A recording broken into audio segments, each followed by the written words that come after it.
Call the County Board of Supervisors to order. Welcome everybody here to the July meeting. Accessibility statement is intended to board that all persons attending this meeting, regardless of handicap conditions, shall have opportunity to participate. If any one present requires special assistance or accommodation, please let the board know so that accommodations can be made. Mr. Witt, would you give invocation? Yes, sir. Dear Heavenly Father, I thank you for this beautiful day. I thank you for this opportunity to meet to do the county's business. I pray for wisdom and discernment for each of the board members here and the decisions that need to be made. I pray for our leaders in our country and in our state. I pray for those who are in the way of the hurricane right now, that you just protect them. Lord, bless our time together today. In Jesus' name, amen. Amen. Mr. Shook, would you lead us in the pledge?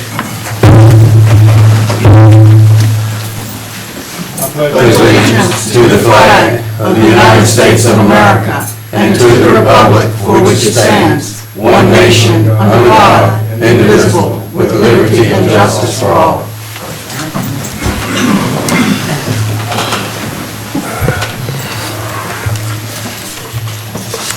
Okay, you have the agenda before you. Is there a motion to approve? Mr. Chairman, just two things. One, for a point of reference, I had asked for someone from Pearson to be here today, to be added to the agenda. Based on some email this morning, I understand that probably isn't going to happen, but I'd just like that clarified. Okay.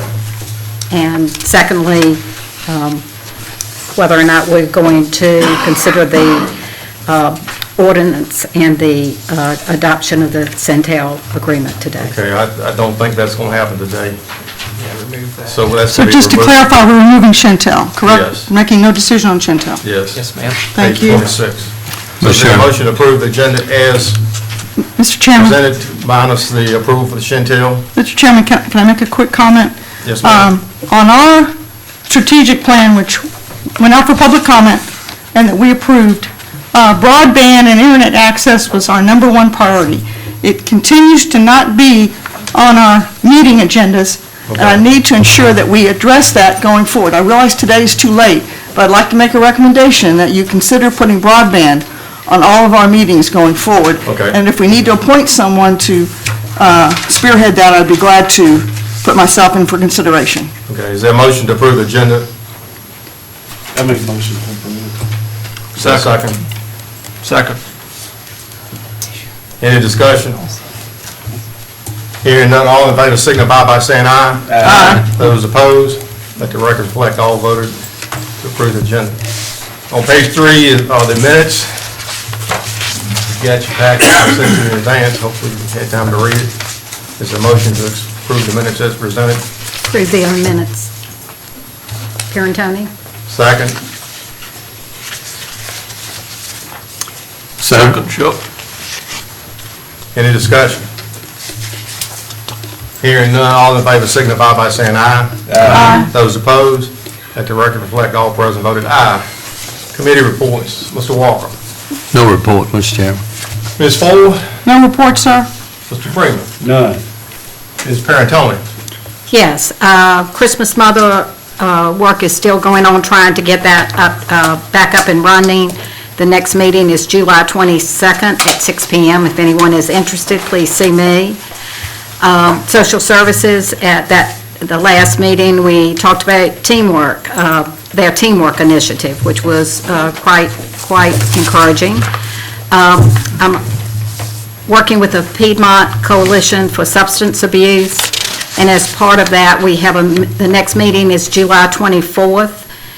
It's going to be at Southside Community College. If you're interested, please let me know, because we'll need to RSVP on that one because it's a luncheon, but I do urge anyone to please be involved in that. Also, as part of that coalition, they sent me an advertisement on adverse childhood experiences, that they are holding a seminar on that July 23rd. It's a free seminar. It looks quite good, and that's through Crossroads. And lastly, I will pass out the facilities met on June 26th. I have a report here that I'm passing out to the board, and anyone that would like a copy of it, please see me. I'll be glad to get that to you. We discussed the various buildings. We have several buildings that are sitting and who met was Mr. Witt, Mr. Johnson, and myself. So one by one, we went through the buildings that are sitting or underutilized and talked about what needs to be repaired, and kind of came up with a plan on repairing those, and then what's the use going forward. So if you have any concerns or ideas, please share those with me. And we will look at hopefully making some progress here. We needed some money in the new budget to go forward. Lastly, I received a letter yesterday from Mrs. Pettis about the museum would like to use the old courthouse on October 26th, a celebration of Charlotte County's arts and rural heritage, and they need us to consider that, and then my understanding is then it will go to Judge White for her approval if the board approves. So I would like to make a motion. This is for October 26th. We do have some work going on there now, repair and plaster, but that should be ample time to do that, and the building otherwise is in good shape. So I'd like to make a motion that we approve that and send it to Judge White for her consideration. Second. Any discussion? Just a quick question. I'm assuming that the organization for this event will sign some sort of a liability or have liability insurance in force in the event that there's some issue or damage to the building. Normally for events like this, particularly since this is a historic building, there'd be something in place to cover that. Did they talk about that? Mr. Would that be? We'll let Mr. Witt handle that if it needs to be. Any other discussion? Hearing none, all in favor signify by saying aye. Aye. Those opposed, let the record reflect all voted aye. The motion carried. Ms. Parentone, you finished? Yes, thank you. No report. Mr. Chairman, Yes, sir. since you mentioned facilities, I meant to call Dan this morning, slipped my mind. Does anybody notice he gutters off in front of the historic clerk's office, where Nan's office, the one facing the drugstore? I meant to call you this morning, slipped my mind, but. Yeah, and I'm so sorry. Can I just have one more minute on facilities? Ticking. Okay. And last September, we approved $37,796 to paint roofs. That was just for labor, not for the paint. And in January, we paid a bill for $28,129. There's quite a few roofs that weren't painted. I don't remember the exact number. I've asked Monica, and I know Monica has followed up with this company several times, but you'll see, we paid them just shy of $11,000 of what the contract was for. And Mr. Witt, are you aware? I know one of the buildings is the old Central High School, and that's a huge building. So I'm very concerned about this company and our contract with them. Mr. Witt, I can follow up on it, please, sir. I know Monica has said that she has talked to them several times, but we need to take some strong action.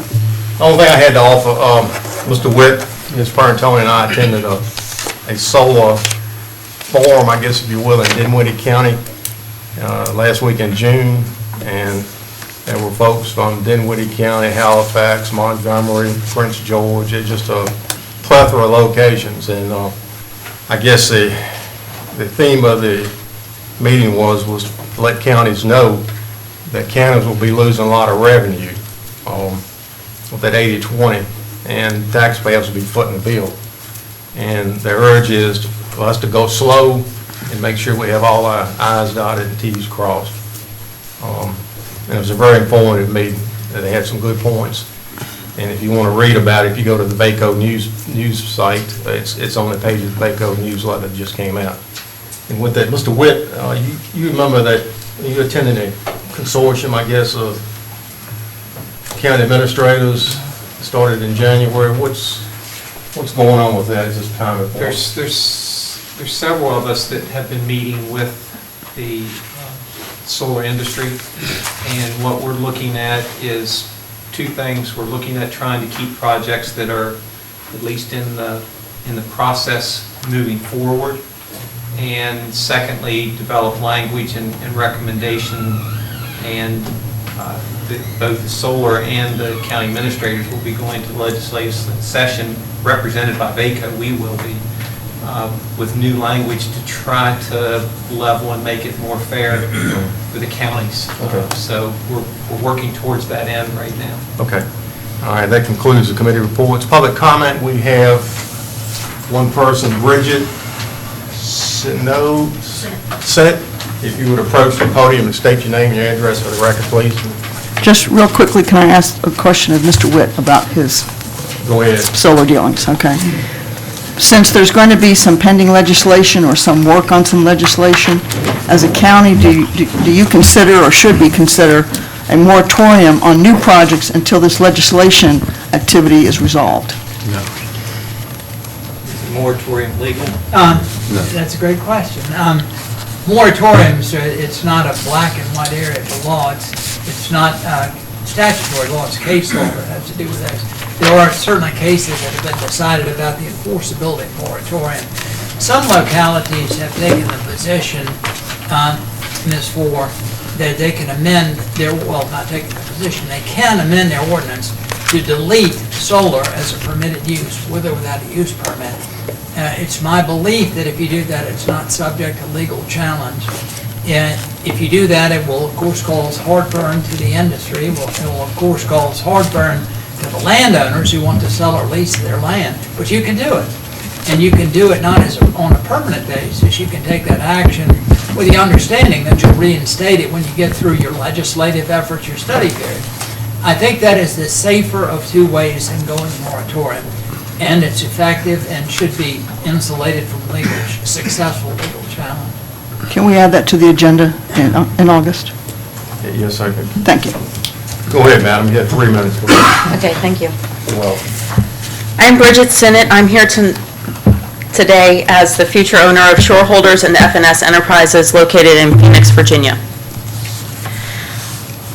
On the issue of internet, we are currently facing an issue with our internet, so I would appreciate this board, to follow through with that promise of bringing the resources to our county, because right now I'm fighting for at least a week so that my businesses can maintain in Phoenix because of loss of one of our internet companies, our reliable internet companies, and the lack of resources that we currently have available.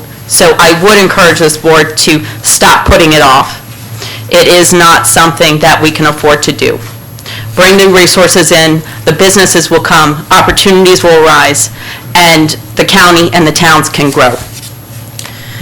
A more pressing issue, believe it or not, when I went to my Town of Phenix public water hearing last night, I became aware of a situation with the town's water.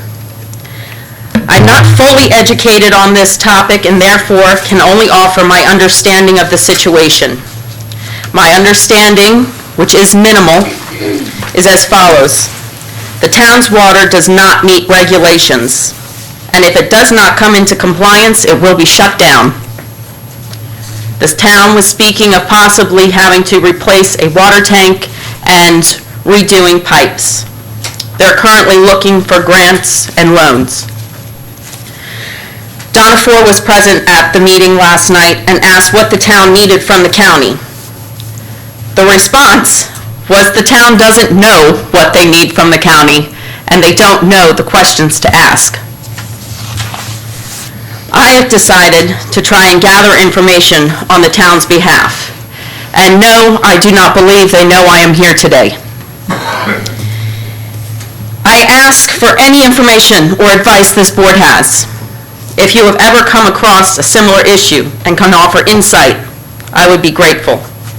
I would like to leave a business card with each of you, so you can email me any potential consultants, contacts, similar issues, anything that you've come across, as my knowledge is next to non-existent. I plan to assemble this information and get it to the town council to help them do what's best for the town and secure our water source. Thank you. Should I just leave you a business card, or can I leave it at the desk, pass it out? Just put them at the end and we'll pick them Okay. up. Thank you, ma'am. Thank you. I didn't sign up on that, Steve. Yes, I'll allow it, but you, for the record, you need to sign up. Okay, go ahead. Original council, Melanie Frost, they have already took water, so. My name is Kathy Liston, and I live in Aspenwall District. This concerns the solar. Mr. Witt, you stated that that coalition, or the consortium, whatever they're calling it, of the counties that met at VACO, that they are looking to pause the meetings, or the approval of any permits, which is what I had heard, that they are asking that people who have, counties that have pending projects, to press the pause button. That would include the Moody Creek project that is pending here. They're asking that we pause it until after the next session of the General Assembly to see if they can get legislation changed. I'm also aware that there is a working core group as part of that coalition, of which County Administrator Witt, you are a member. Dennis Witt is a member, from the chairman of the board from Halifax, and several others.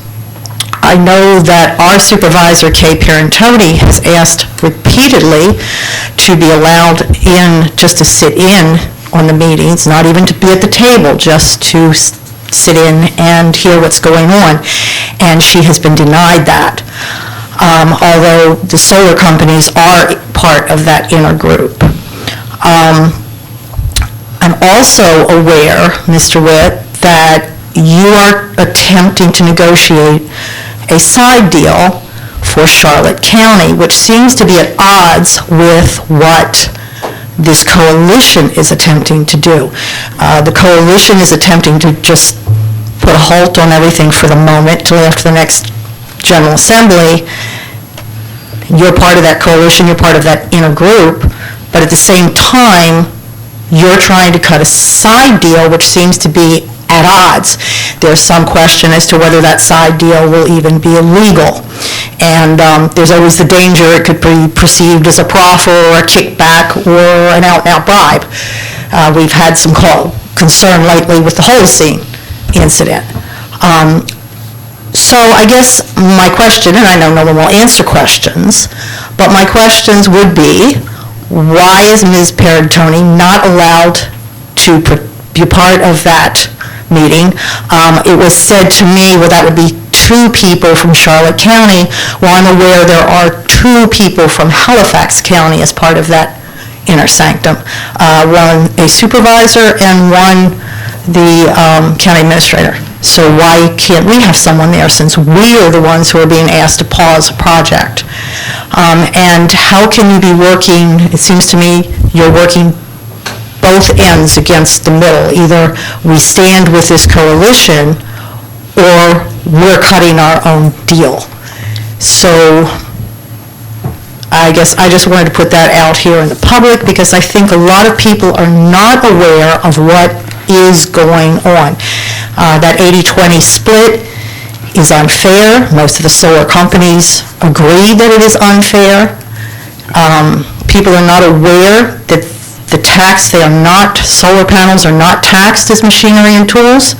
It will be based on the real estate tax, which is now 62 cents, and we will only be taxing them on 20% of that. Calculate that over 30 years. Considering my real estate taxes, I will be paying 50% more this year, this coming year. That's how much my assessment went up, and that's how much with our tax rate. Yet these solar companies who are making millions are going to get huge tax breaks. So I'm asking that we pause on any vote until after the next General Assembly.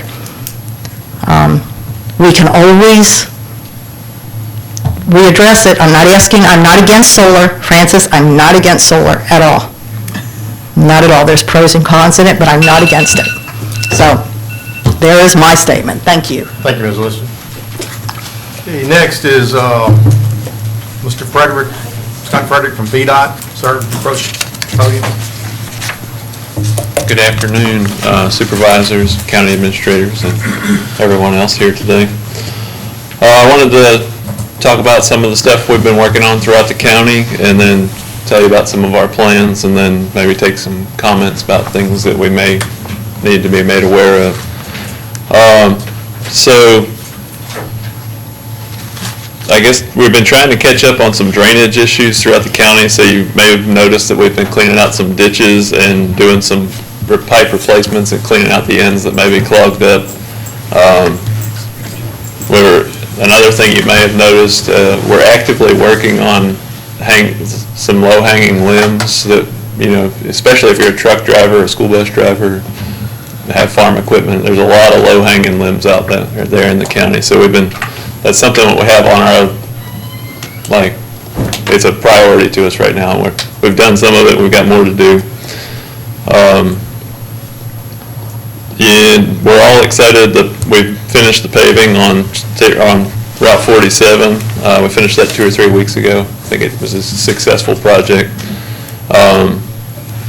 And then we're planning to start later this construction season on Route 40, repaving that, and that project includes machining the shoulders back where they've kind of eroded away where the gravel used to be, and then replacing guardrails. So that's going to be kind of a facelift for Route 40, and we're going to make it smoother. So that's a win-win. And then I'm excited about Route 604. We did one side of it earlier this year, I believe. I take that road to get here and back, so the way here is a little bit easier because that side's already done. But later this year, before winter, our plan is to do the other side, widen that shoulder and surface treat it. So that road that safety project will be finished. So that's high on our list of things to do, and we're excited about finishing it. So some of that ditching and pipe work, we have a big surface treatment project for the 4 counties that I manage. I think it's about 156 miles, if I'm not mistaken. I think about 40 of that is in Charlotte County. So that's a lot of surface treatment we're going to be doing. And that's going to start in mid-August. So that drainage work and cleaning out ditches is kind of in preparation for that. And we've already placed some leveling and patches here and there. A lot of those patches that you see are about to get covered up, and the roads are going to look good again and be smoother, and just make them look uniform, and put that surface treatment on there is going to seal them back up and get some more life out of them. So those are kind of the highlights. Do you guys have anything that needs to be brought to VDOT's attention? Ms. Brantoni? Yes. I would have emailed you about this, but I really don't know how to handle this. It's Route 627. Citizen brought it up to me at my community meeting Friday night. It's Skelton Hall Road, or Shelton Hall Road, 627. On Google Maps, it looks like it goes from 15 back over to 92. Maybe sometime that was a road, but I don't think it's a state maintained. So the question is it state maintained at all? Is it just a dirt road that is still maintained? So the citizen was asking me, can VDOT put up dead end or end of state maintenance? But I don't know. So I think I need you to check if that's still in. So it would be from Highway 15 to Highway 92. The route is 627 Shelton Hall Road. If I need to do anything further, if I need to go I have a Jeep, so I'm glad to go try to go down it and see what I can see. If that would help you, just let me know. Yeah, and a lot of times Google Earth isn't always accurate to what's our system. Right. On our VDOT webpage in the search bar. I'll gladly look it up for you, but I'm just kind of making everybody aware. If you type in the search bar, traffic data, and search it, there's the second link that pops up will say 2017 traffic data. Okay. And then if you click on the PDF, it'll pop up everything that's in the county, and it'll give you the termini, like where it's from and to, the mileage, the ADT. Okay, let me do that, and then let me look into it. And so if that's the case, that it shows up that it ends, then I'll be coming back to you asking if you can put up some, dead end or... Yeah, a lot of times where our route does stop, we'll have an end state maintenance sign, and even out at the other intersection, it'll say road ends 0.2 miles, or however far it may be. Okay, I'll do some more work on that and get back with you. The other thing is, and it's actually on my road, but it is a very large tree. And I know I brought this up one time with Scott Shippey. Okay. And he told me that there is certain criteria that VDOT will look into. So in the other case, it was a dead tree. I mean, there was just a big tree that was getting ready to fall. But I know it's very expensive. So I just wonder, I don't exactly know how to handle it. Okay. Because this is a hardwood tree, Okay. and it is going to fall. I mean, and it's still got leaves on it, so maybe we got some time, but bark's starting to peel off, I mean. Yeah. If it's a safety issue, we I would say certainly it's can definitely, do the yeah. traffic control, and as long as it's not mangled up in power lines or something crazy like that, then we can certainly address Okay, it. so I guess the first thing is to go to the homeowner and make sure. Yeah, I was about to say, if it's not on our property, if it is a safety issue, we need to get an easement from the person that does own it to let us come on and Okay. cut it down. So, Do you mind telling me the location of it? I can't remember the 911 address. Let me email you that. Okay, that'll work. Yeah, I will do that. And I'll talk to the homeowner and, Yeah. okay. It has to be a real imminent safety issue if it's not I- on our property, for us Yeah. to want to go onto somebody else's property and do work, so. Yeah, If okay. it's leaning away from us, probably not something we're going to do. I just want to be like open and Oh, it's honest. leaning, it's going to come down in the road. Yeah. Some big limbs have already come off of it, and Okay. luckily that didn't, but Yeah. let me get some more, and I'll take some pictures, and I'll send it to you. Gotcha. Thank you so much. Okay, no problem. Is it on Ms. Parentone? Yes, thank Mr. you. Walker? Yes, a couple, you mentioned the trees and that type of thing. I don't know the road number, but off of 47 here in town, Patrick Henry Drive, Okay. I don't know how the school buses get underneath it. I drove under in my pickup truck and kind of had to pay attention, so I don't know what the school Okay. bus is doing. But just as you turn right on Patrick Henry off of 47, you can see them hanging over. Okay. The other one is 649 south of 746. This is what we call Fearstown. From there down to Harrisburg, that road's all to pieces. It just tore up and needs some patching and some Patching attention. and potholes. Mhm. What was the route number again? 649 south of 746.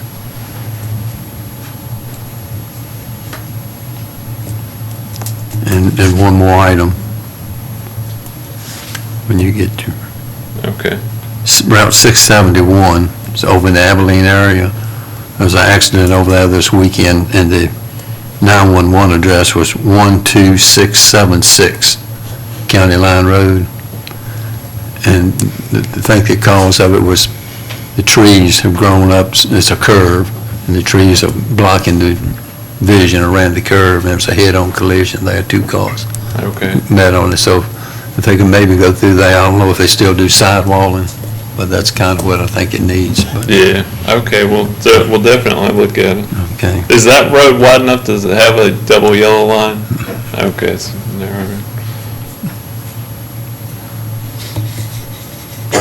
All right. That's all I have, Mr. Chairman. Thank you. Ms. Holt? Yes, I want to readdress the issue of the flashing light that the Town of Phenix requested, and I want to get on your schedule for me to have a meeting with you, and I want to get you at the next Town of Phenix meeting to Okay. address what the alternatives are to get that flashing light, whether or not you can do something as an alternative, or what other kind of readdress we have to elevate the issue. Yeah, okay, I have that meeting on my schedule already, Okay. and I'm planning to attend. I just say it for the sake of the crowd, that there's a lot of sight distance there. I think, what's the speed limit on that road? Supposed to be 35, but almost nobody obeys that speed And that's a limit. law enforcement issue. But we have studied it many times, 2 to 3 to my knowledge, and you have enough sight distance at that intersection for a speed limit of 55. So it's really not warranted. We don't like to get in the business of putting up signs that aren't warranted, or we'd have them everywhere, because we kind of have to stick to those hard, fast. It is a town, and people are speeding through it. And in addition to the fact it's a law enforcement problem, I think an additional flashing light or another sign of some type to encourage people to slow down is needed. And I want you all support on that. And I understand your viewpoint and the protocols you go through, but we're going to continue to press the issue, okay? Thank you. You're welcome to do that. Yeah, we are. If you put up sign, like the first short time period that it's up, people will notice it, and then they become oblivious to it. And then it becomes sign clutter. Yeah, I appreciate your feedback. Now, on the Highway 40 work, when does it precisely start? Will it be done in segments, and what would be the first segment of the work that's done? That I don't know off the top of my head.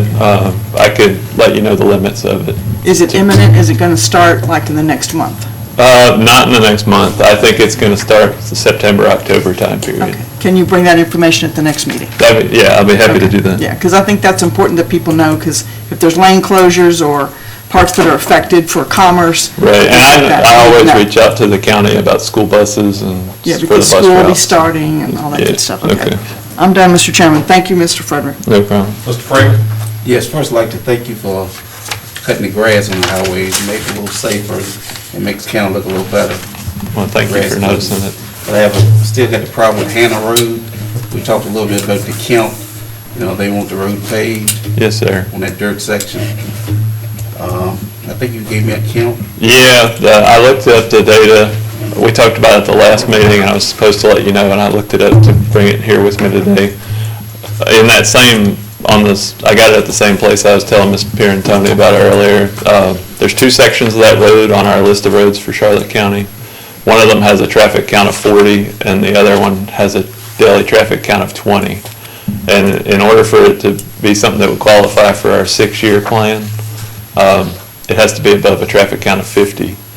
So I don't know the frequency of when we count traffic, and maybe they'll build a house on that road, or somehow the traffic will get over that threshold, but right now, we don't really have a means that I know of to make it a hard surface road under the programs that I'm familiar with, but I'm happy to try to do a little more research and work with you and see what we can do, or if there are more options that I don't know about. Okay. Also, Greenview Road, me and Scott Shippey had started working on it, but when he left, it seemed like it died. I can get into it with you, and we can go down and check it out again. What he wanted was to move the state maintenance signs up further so it won't come too much on his property.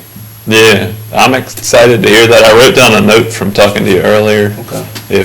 If I can get anything off of our system, I'm normally happy to do that. So there's probably a procedure out there for condemning a portion of right-of-way. So I just need to see if I can find that and make sure it qualifies, and we can work our way through that process. Okay.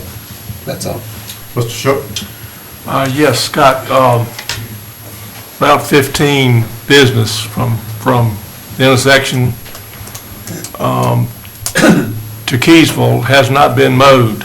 A lot of it is mowed by the residents and the individuals who live on it, but there's grass waist high, and none of it's mowed beyond the ditch. In other words, they mow it to the ditch and they quit. But I'd like to ask that road and any of the roads in the town of Keysville be mowed. Yeah, I can double check to see if there's more that we can do there, or if anything's been overlooked. The mowing contract that we use, we mow, in our first mowings of the year, we mow, I believe it's 9 feet. So that's normally like a regular bush hog mower with a bat wing mower attached to it, and that's all that we require them to mow. And at the end of the year, we mow back to wherever the right-of-way is. Okay. So, They ain't mowed at all. yeah, the ones that aren't mowed at all, it sounds like that may have just been overlooked, and I'll double check those. Okay. That's all. Mr. Frederick, one thing, Route 47, south southbound lane downstream of Roanoke Creek Bridge. The erosion has, that ditch line is eating up and maybe under the asphalt. And if we continue to get these 2 and 3 inches of rains, Yeah. it's further exacerbating that problem. And there are a lot of heavy traffic trucks. If they run off that side, it's going to do a lot of damage to the road. Yeah, it sounds like it. Can you repeat where that was exactly? It's Route 47, southbound lane, downstream of Roanoke Creek Bridge.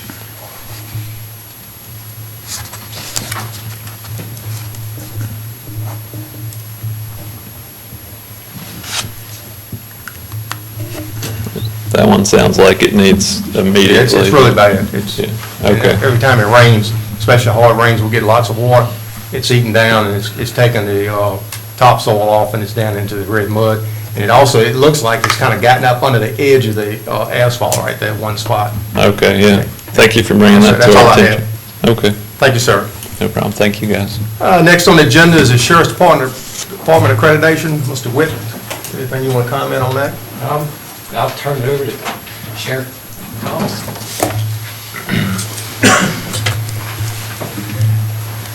Mr. Chairman, members of the board, thank you for allowing us to be here today for this presentation. Charlotte County Sheriff's Office is an accredited agency, and we have been since 2007, and we're very proud of it. Every 4 years, we have to go through a recertification process where a team comes in and audits everything we've done for the last 4 years to make sure that we are operating on the standards of the Accreditation Commission of the Commonwealth. We have some gentlemen here with us today, some very important gentlemen. We have Mike McKee with us on the end over there. He's a special agent in charge of the ABC in Richmond, and he's also on the Accreditation Board and oversees the accreditation in the state of Virginia. We have Derek Mays, who is with Department of Criminal Justice Services, and he is also in charge of the standards and looking after the accreditation in the Commonwealth. And right here we have a fellow sheriff of mine. This is Sheriff of New Kent County. Joe McLaughlin. I can't get used to you being sheriff. I'm so used to waking. But I'd like to thank them for being here today. It's a pleasure to have you with us. Also in the interview, we have Tommy Elder. He's our accreditation manager. We have Melissa Thorpe seated next to him. She's assistant accreditation manager and also lieutenant over the jail operation. We have Keith Lockridge, who's the jail administrator. And we have Michelle Dunn. She's in charge of all the evidence and all anything related to the evidence, in charge of the accreditation program over here in Charlotte County. I'd like at this time to ask Derek Mays to come up and just say a few words about the program and how it works.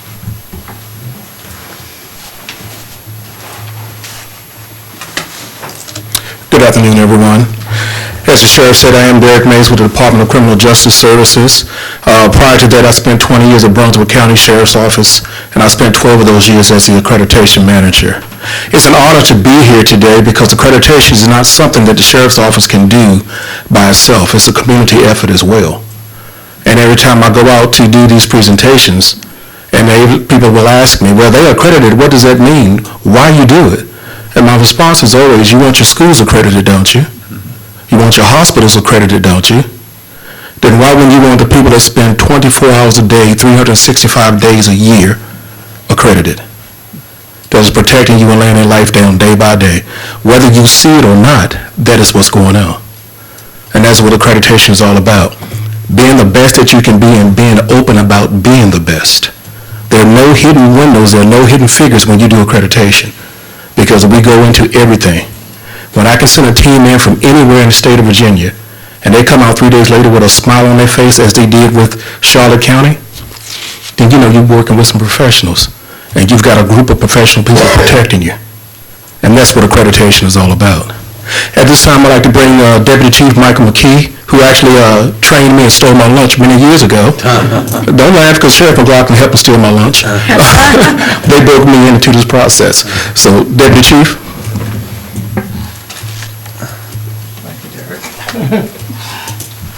Well, good afternoon. Again, thank you for allowing me to speak. Just wanted to briefly touch on, because I know you have a busy agenda, my thoughts and our process with this accreditation. Been in it now 19 years. Spent 26 years with the City of Richmond Police Department, now 14 years with the state on the command staff. And I know the hard work that goes into accreditation. So I wanted to publicly thank you for the support that you provide to the Sheriff's Department to allow them to do the job that they do. And to congratulate the Sheriff's Department for the successful reaccreditation. But I also have a bit of a personal agenda, because I'm a resident of the Charlotte Courthouse. So this is my Sheriff's Department. So I walk away from this podium today with an added sense of pride. And I just want to say congratulations, Sheriff, and the team, and thank you again. I'd like to call up Sheriff McLaughlin for the presentation.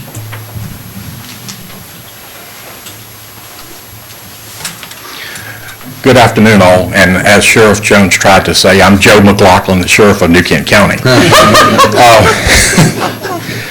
Also on the Biloxi Commission, the commission that oversees the standards and the accreditation process. Very honored to be here.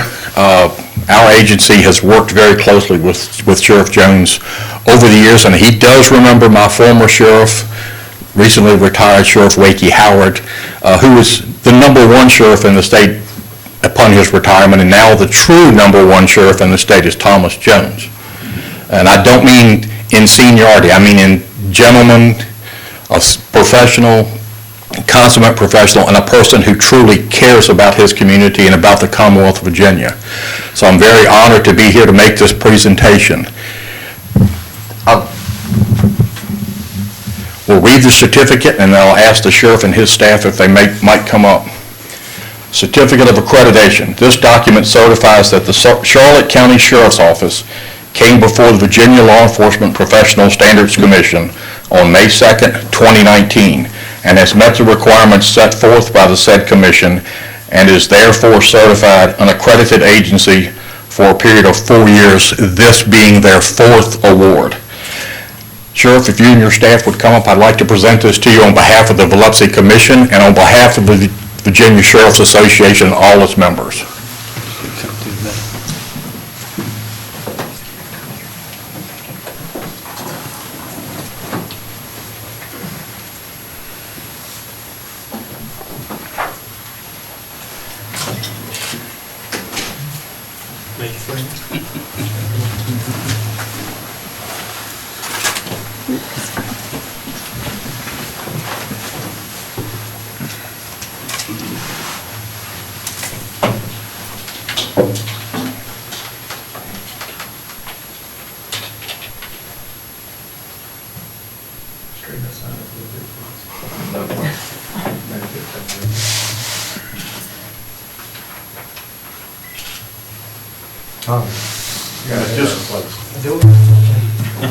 Just want to add too that Charlotte County can be extremely proud of the Charlotte County Sheriff's Office.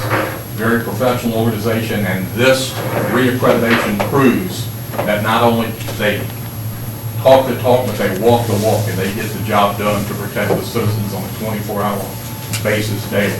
And I'm very proud to thank Sheriff Jones for all of this cooperation, mentorship, and friendship. How about a round of applause, everybody?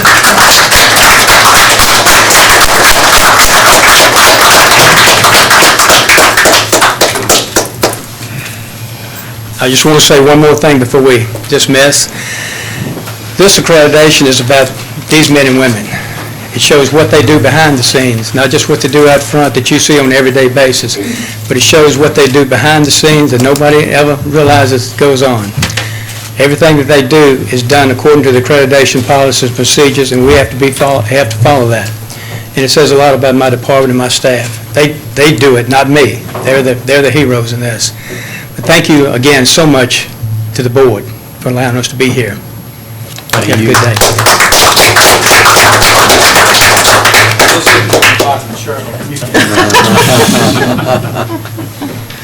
Next time, wear a name tag. Then that's good one.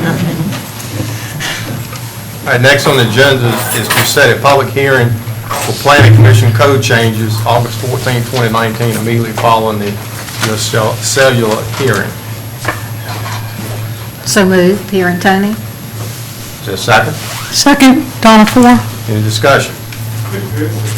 Hearing none, all in favor signify by saying aye. Aye. Those opposed, let the record reflect. Did Mr. Walker vote? Don't know. Let the record reflect all voted except Mr. Walker. Mr. Walker must have stepped out. Motion carried. Set public hearing for planning commission for Moody Creek Solar Project August 14, 2019, immediately following the planning commission code change hearing. So move, Pierantoni. Is there a second? Second, Donna Fore. Any discussion? Hearing, excuse me. Hearing none, all in favor signify by saying aye. Aye. Let the record reflect all present except Mr. Walker voted aye. Motion carried.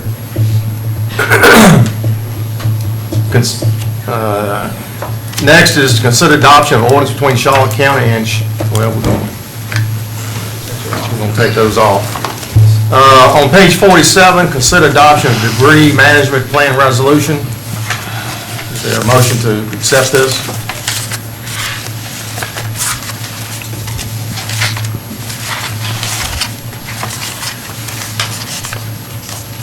So move, Pierantoni. Is there a second? Second. Any discussion? Was this warranted because of, we already had one? It sounds like this is a brand-new one, but I'm just trying to get Mr. clarification. Witt, do you want to update on that? We had one, and this is the same one that we had discussed back last fall. And it was the CRC's understanding that we did not have to adopt this by resolution, and that was the information that they got from VDEM, and then FEMA said, no, you have to have this resolution adopted. So this is just a technicality at this point, adopting the same resolution that you are already familiar with. Okay, understood, thank you. No more discussion, hearing none. All in favor signify by saying aye. Aye. Those opposed, let the record reflect all present voted aye. On page 48, consider adoption National Night Out Resolution. Is there a motion to accept? I make a motion to accept. Is there a second? Fore. Any discussion? Hearing none, all in favor signify by saying aye. Aye. Those opposed, let the record reflect all voted aye. Motion carried.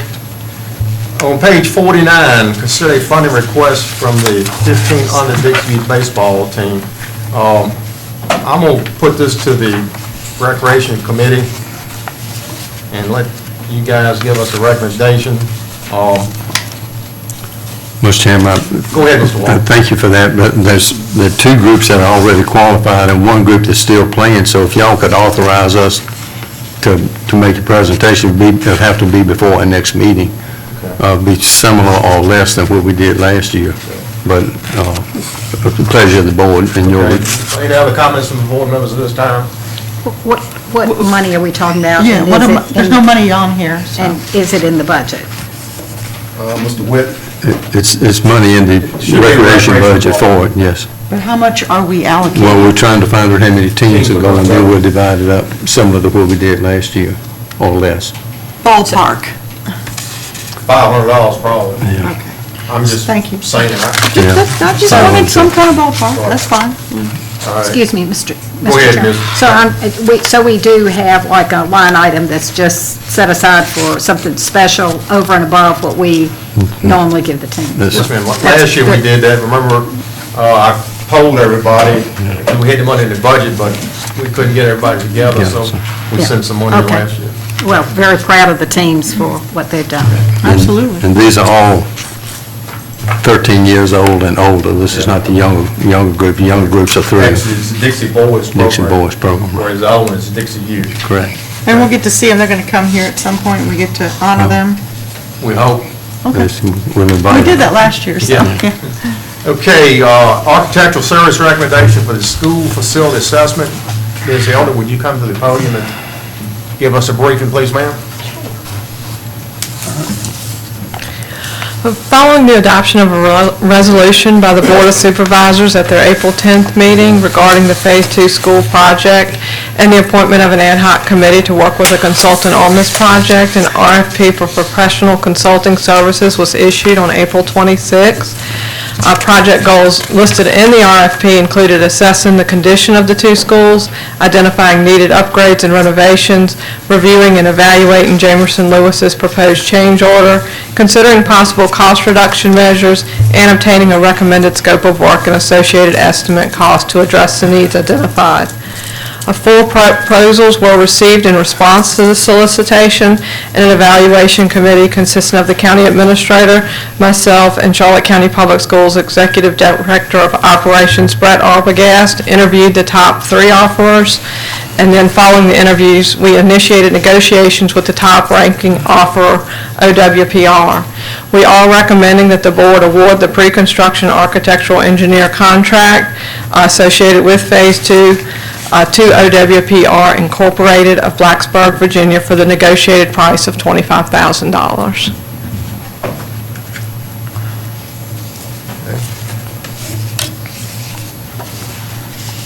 So what we're going to do, we need to take action on that. Okay. What's the pleasure of the board to accept or reject this offer recommendation? Is it urgent we start it right away? Is that why you're pushing for a decision right now, or do we want to make a decision in August? I'm not pushing on it, but we got to do something. Mr. Chairman, wasn't this something we requested? Wasn't this the request of the board? Mr. Witt, you want to? It was something that you requested, and I'm trying to think time frame. It was probably earlier this year that I suggested that the price would be around $25,000, which is what we negotiated down to. And so this initiates the process that we can get together with the committee that was assigned, which is some members of this board. Ms. Liston. Kathy Liston, a member of the school board, and myself and Brett Arbogast. So the quicker that you say yes, we can start negotiating, start the process of reviewing the schools, doing the assessment of the schools, meet as a committee, and then bring it back a recommendation. And this is in relation to the PPEA Phase 2 project that you're looking at for Phoenix and for Basin District schools. Well, I will make the motion that we accept this and move forward. The other alternative was a change order. So this person is needed. There were problems with that in my estimation, and so I'll move that we go forth with hiring this person. Are you making that as a motion, Ms. Parentine? I am. Okay, I'll second the motion. Any discussion? Hearing none, all in favor signify by saying aye. Aye. Those opposed, let the record reflect motion carried, voice vote. And I will point out that this contract, they estimated 60 to 90 days, is that? They had 120 days, but they thought it was some additional room in that, and they may be able to make that a little shorter for us. Okay, so we're probably looking at 60 to 90 days. Okay. Before I forget, and I guess I did forget, I should have said it earlier, Ms. Tuck's mother passed away. I think everybody got an email, but for the audience, keep her and her family in your prayers. Okay, on page 50, consider approval of Virginia Crossroads Regional Tourism Consortium bylaws. Ms. Elder, would you give us a brief background on it, please, ma'am? Sure. Charlotte County has been a member of the Regional Tourism Consortium, Virginia's Crossroads, which was formerly known as Virginia's Retreat, for almost 20 years. And following a strategic planning process in 2015, the organization rebranded themselves and began working with Scott Stovall, attorney, to obtain 501c3 status, allowing them to obtain tax-deductible contributions and also providing additional grant opportunities. This board did adopt a resolution in support of the organization's change to a 501c3 back in 2015.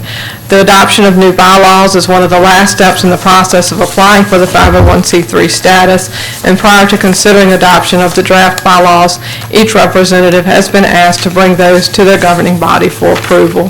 And there is a copy of those draft bylaws following this, and it is something that we've been working on for a good while, and I personally have involved in it and have been involved in the proofreading process and working with the organization as we've moved forward with it. What's the wish and pleasure of the board this time? Mr. Chairman, Yes, sir. I make a motion to approve the proposed bylaws for Virginia's Crossroads. Okay. Yes, second. Second. Mr. Walker, second. Second. Any discussion? Monica, as part of the bylaws, okay, they're a little dense, but, wow, it's, yeah. Do they routinely provide an annual report to the county, and is that typically presented to the board for our knowledge, or is it just something that comes directly to you? And The annual report is usually provided with the request for funding, and I think it's sent to the county administrator, but we certainly could distribute it to the board if you all would like to see a copy of it. I think that might be helpful since we do provide some financial support for that organization, so thank you very much. Any further discussion? Hearing none, all in favor signify by saying aye. Aye. Those opposed, let the record reflect all present voted aye. On page 62, discussion of convenience center hours. I know there's some talk about it. I talked to some of the workers, and some of them seem to think Sunday, they just soon close on Sunday. And we try to save money by closing 2 days a week. And I think my thoughts were at the time, if we open an hour late and close the hour early, but that was just my opinion and my opinion only. But on page 62, you have before you, so what's the pleasure of the board? Mr. Chairman? Yes, ma'am.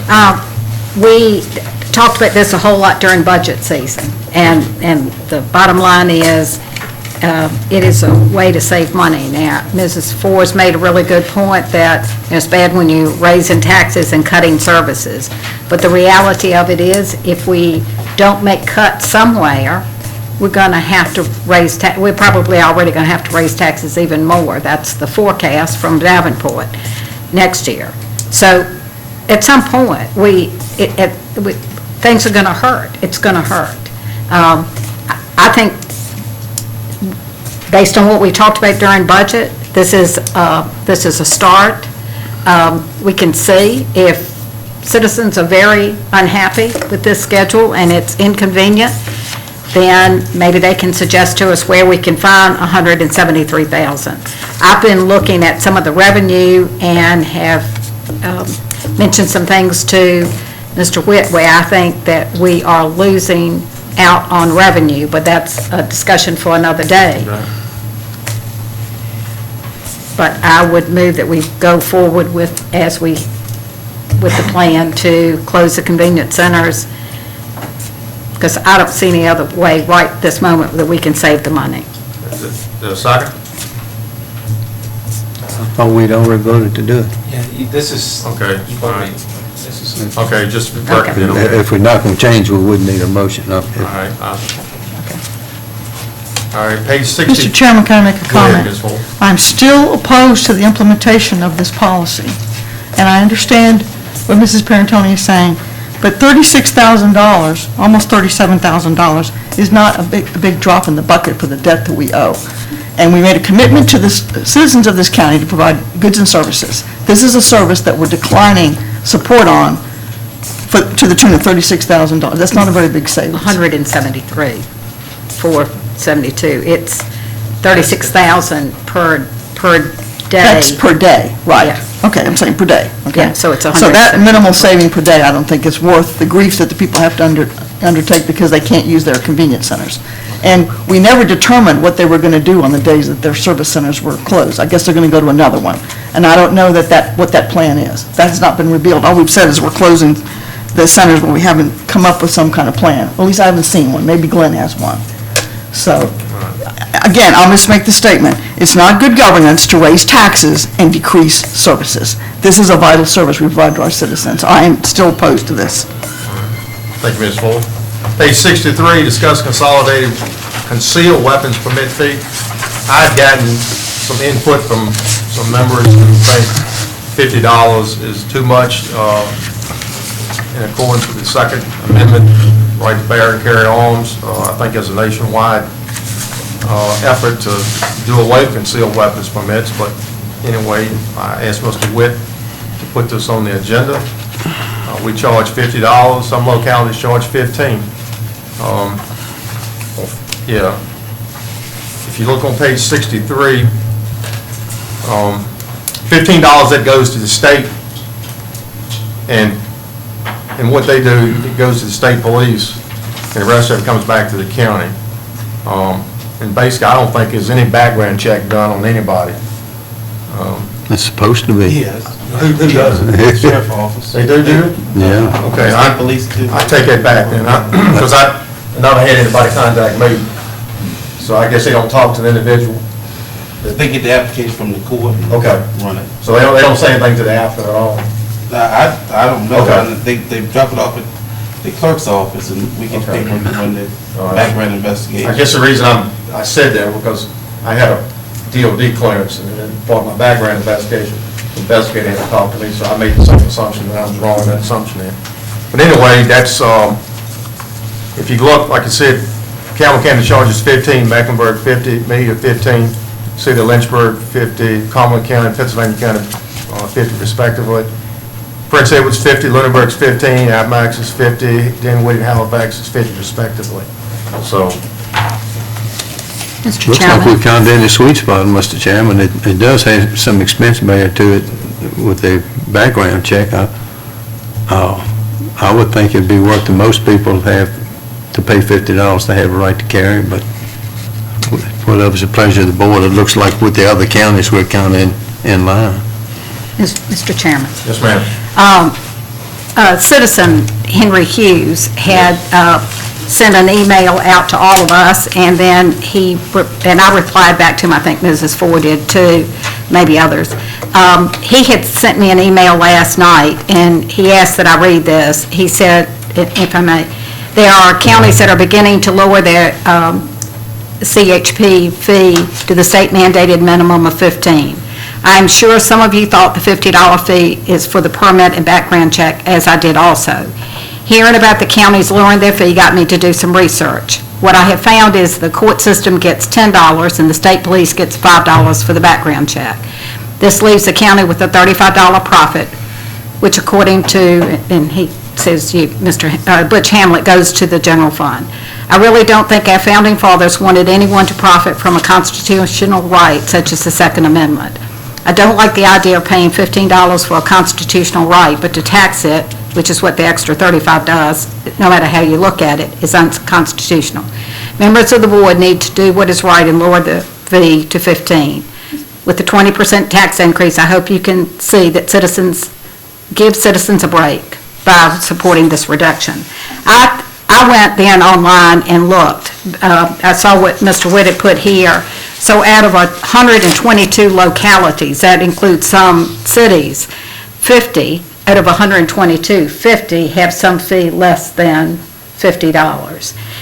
And so I gave it a lot of thought, and I believe that we should lower it.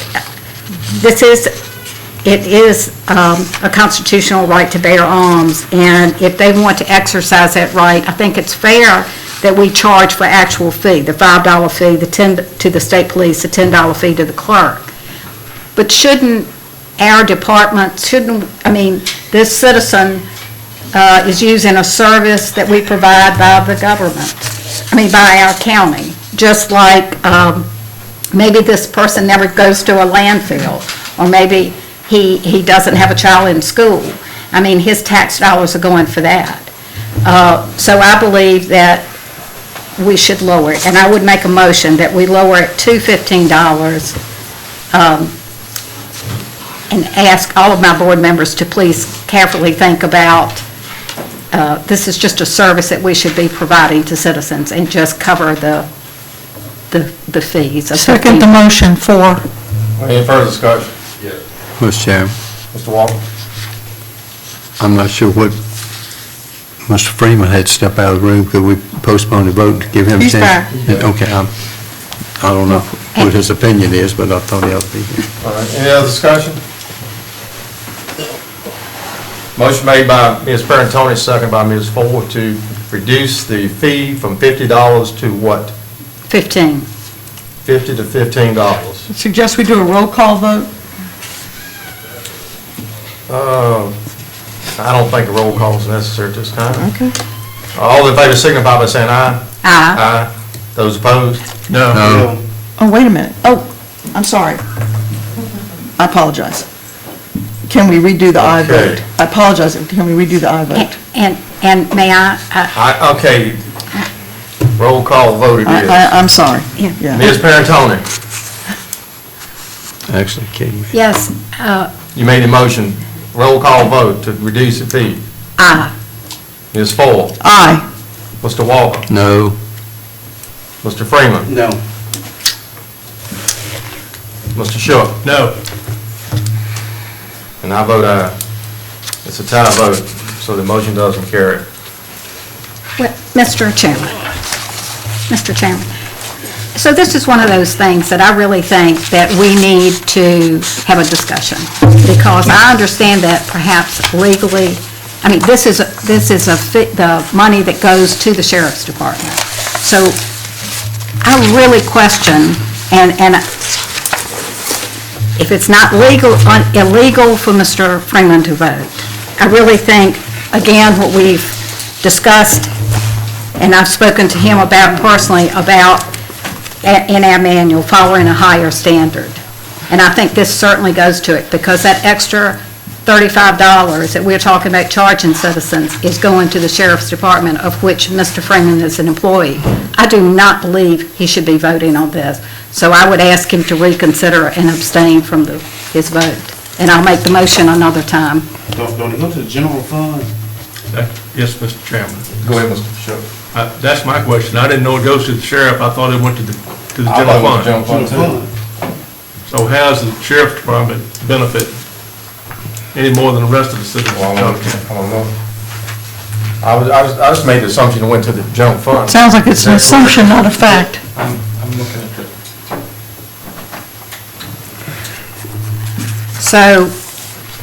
So now we don't know where the money's going.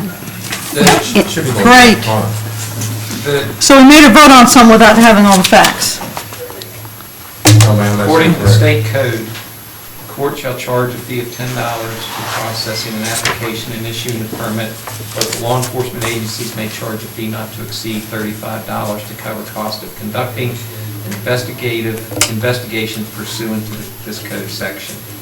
State police may charge a fee not to exceed $5 to cover the costs associated with processing the application.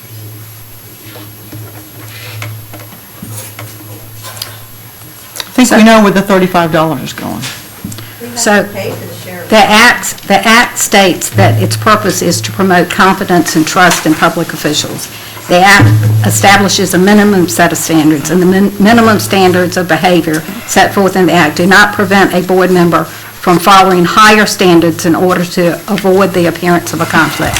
I'm going to make my motion another time that we lower the fee to 15 Okay. and ask for another vote. All right. Wait, we're doing what now? Re-voting on something? No, we're not. It didn't pass, the tie vote. And it cannot be put up for another vote? It can't be put up? I think our Robert's Rules of Order, a member of the board who voted on the prevailing side can make a motion to reconsider. The prevailing side would be that those who voted no because the motion was defeated. So I think that's the correct procedure. So I would appeal to my board member, Mr. Freeman, to go to the higher standards and make a motion that we put it back up for a vote, since he voted no. Mr. Chairman, Go ahead, Mr. Walker. we were ahead of schedule earlier when the thing about the baseball teams came up, and they are here, and I know Ms. Mr. Pilloway. Walker, let's get this issue. Let's resolve this first. This ain't on the agenda, Mr. Chairman. I know, but Yes, it just is very much on the agenda. seal buttons where it is. Yes, it is. Well, that's been resolved. No, it is not. Not yet. No, Not sir, yet. it has not. You finished, Ms. Parentoni? Mr. Freeman, I'm waiting for his response. I'm gonna vote on it. Yeah, I vote no. Mr. Chairman, I asked the question again. Does this money go to the sheriff or goes to the general fund, or? I do not, I assume it goes to general fund. Let me get with my finance director, and I will get an answer for that question. Okay. Is that okay, Ms. Parentoni? Well, then I think we need to delay this until we have an answer on that. Well, it could be brought up again at another on the month. Then I recommend we put it back on the agenda for August, and Okay. Mr. Witt provide that information as to where these funds are going. It's an interesting, convenient amount that the $35 that's remaining matches the amount that is probably going to the sheriff's department. Okay. Mr. Walker? You had something? Well, Sharon, I was just saying we were ahead of our schedule, and it's unusual that we were, but we are doing a good job, thank you. But Ms. Pillis here with the 15U team, I think she'd like to introduce those and tell us a little bit about the trip they've got coming up. Okay. If you, Ms. Pillis, if you go to the podium.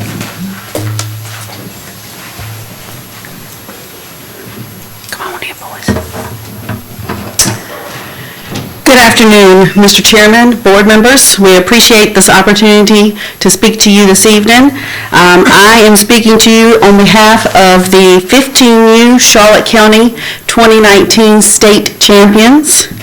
This great group of boys played the state tournament at Randolph Henry High School on June 28th, 29th, and 30th.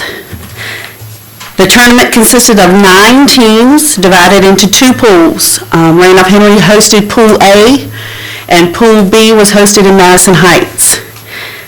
These boys played Amelia, Cana, Madison Heights, and Buckingham, defeating them all to win the title of 2019 state champions.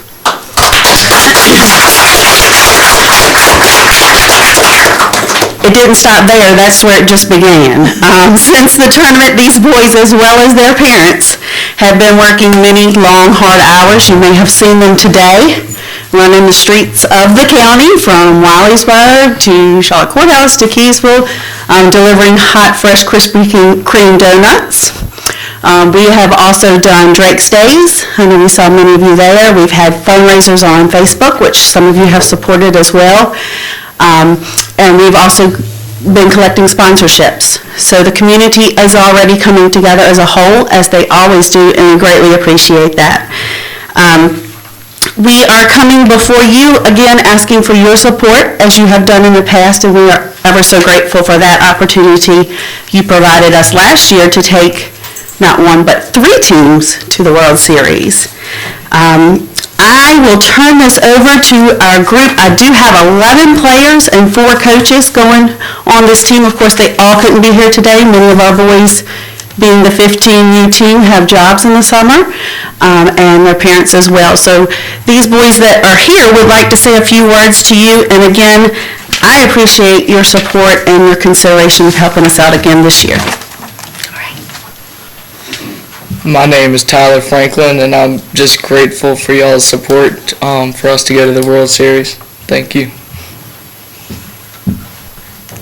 My name is Colton Pillow, and I was on the team that went last year. I'm just here to thank y'all for y'all's support last year, and just hoping that y'all will give us another opportunity to go this year. Thank you. My name is Cameron, and this is my first year playing up here, and thank you for the support, and just thank you for everything y'all done. Thank you. My name is Ryan Davis, and I just come here to thank you for y'all's support that let us go to the World Series. Hi, my name is Jackson Baker, and if you give us the opportunity to go all the way down there to Louisiana, we will represent this county with sportsmanship, and also we will try to win a lot. My name is Sean Hatcher. I'm just grateful for the support that y'all gave us last year, and I would just hope y'all keep giving it to us this year. Thank you. And one of our coaches is here. Our head coach is Jerry Pillow this year. Again, we appreciate your consideration. We will leave here Tuesday, headed to Sterlington, Louisiana, to begin play on July 18th. And we just appreciate, like I said, your support and any prayers for safe travels and good weather. Thank you.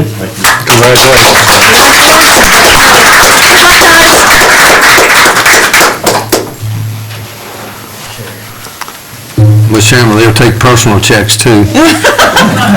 They got me this morning, before they came by with the donuts. All right, next on the agenda on page 66 is to discuss a Virginia Scenic Rivers Program request for support.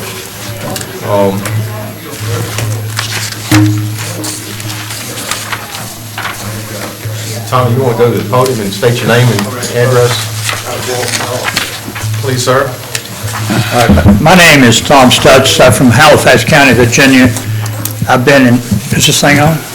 Yeah, it's on, yeah. It's on? Okay. What we're trying to do, and the reason I'm here, I'll give you just to give you a background of where we want to go. And that is, the Stanton River, right now, scenic, is Long Island all the way to 360 boat landing. That's a total of, I think it's right at roughly 52 and a half miles.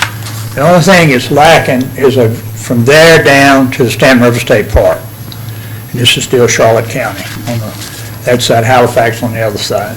Most of that land is all of it actually, is under Conservation easement. Army engineer, Army Corps of Engineers. And so it backs up against private land and so forth. So what we want to do is see what it takes to get that added on to the existing. And that will cover everything in Halifax and basically Charlotte County. So there's a procedure you have to go through, and all I'm here is today is to get that procedure going. And one of the first things that's on the list is that the locales has to send a letter to, or we're requesting that you do so. You send a letter to the Department of Conservation and Resources requesting a study to be done for that particular section of the river and determine whether or not it meets the minimum requirements. I don't think it's going to be a problem. In the past, it's always been okay. And then after that, it's when we start talking about, do we really want to do it, and all this kind of stuff. So this is not the cut loose date. We'll go from there. The next thing will come down will be what we call a field evaluation. After they get the letters in Richmond, which they've already got Halifax County's letter, they will then do what they call a field evaluation of that particular section of the river. And then from there, we'll go through all the other requirements coming to the board, trying to get, they're okay to go forward, and then it'll go to the General Assembly. So we're trying to get the deadline date will be sometimes at the end of the year, somewhere maybe November, 1st of December. We'd like to have all this complete up to the point of going before the Senate and the House of Delegates. So if you've got any requests or either you've got questions, I'll try to answer for you. But right now, it's just an early stage. Doesn't cost anybody any money. Everybody's talking money here today. So there's no cost of that for money. It's just the fact that they being Department of Conservation Resources needs a letter from our boards requesting us for them to do the evaluation. And then as the evaluations are complete, then there's some more steps to go. Anybody have any questions? Mr. Walton? No, I'd be glad for us to write the letter if that's what we do. Yeah. Ms. Hall? Just how long does this process normally take from the time we give them the letter and then they finally make their determination? Well, the evaluation is the most critical thing, to actually get on the river and go. So that's why we're here in the summer asking you, so we'll put a little group together, they'll follow through, we'll invite anybody who wants to go, welcome to come, and we'll just do that little 10-mile stretch. And after that, that's the biggest thing we got. The rest of it can be handled in meetings like this and so forth. So just a few months, and then it goes before the legislature? Yeah, it's just a matter of getting it on the docket, and most likely, in our case here, since it's James Edmonds, we'll probably introduce it. And I agree with Mr. Walker. I think we should support a motion today to go ahead and get the letter drafted. Any further? Ms. Fore, any further? No, sir, I'm done. Mr. Freeman? I'm fine. Ms. Parentoni? In full support. Mr. Shook? I'm support, yes. And I too concur, Mr. Stutz. Okay. I'd be glad to make a motion. Yeah, I guess a motion would be in order. Yes. A motion to ask staff to prepare the letter as requested. Thank you. Second, Fore.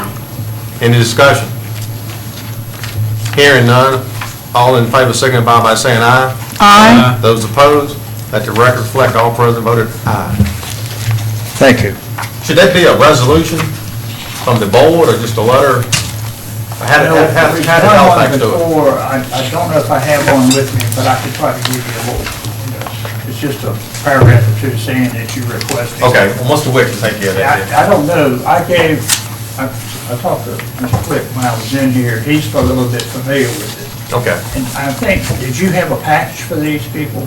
Did they have anything? I don't. Okay, well, I have something, I'm just gonna, where do you want me to lay it? Put it right there on the end. And if you can provide a... I didn't know if you, I'm sorry. If you can provide a template of what Halifax did, I can add her after that. Okay. Thank you, sir. Okay, thank you. Okay. Next on the agenda is Barbara Armentrout. Would you go to the podium and address your name and your address, please, ma'am? Yes, sir.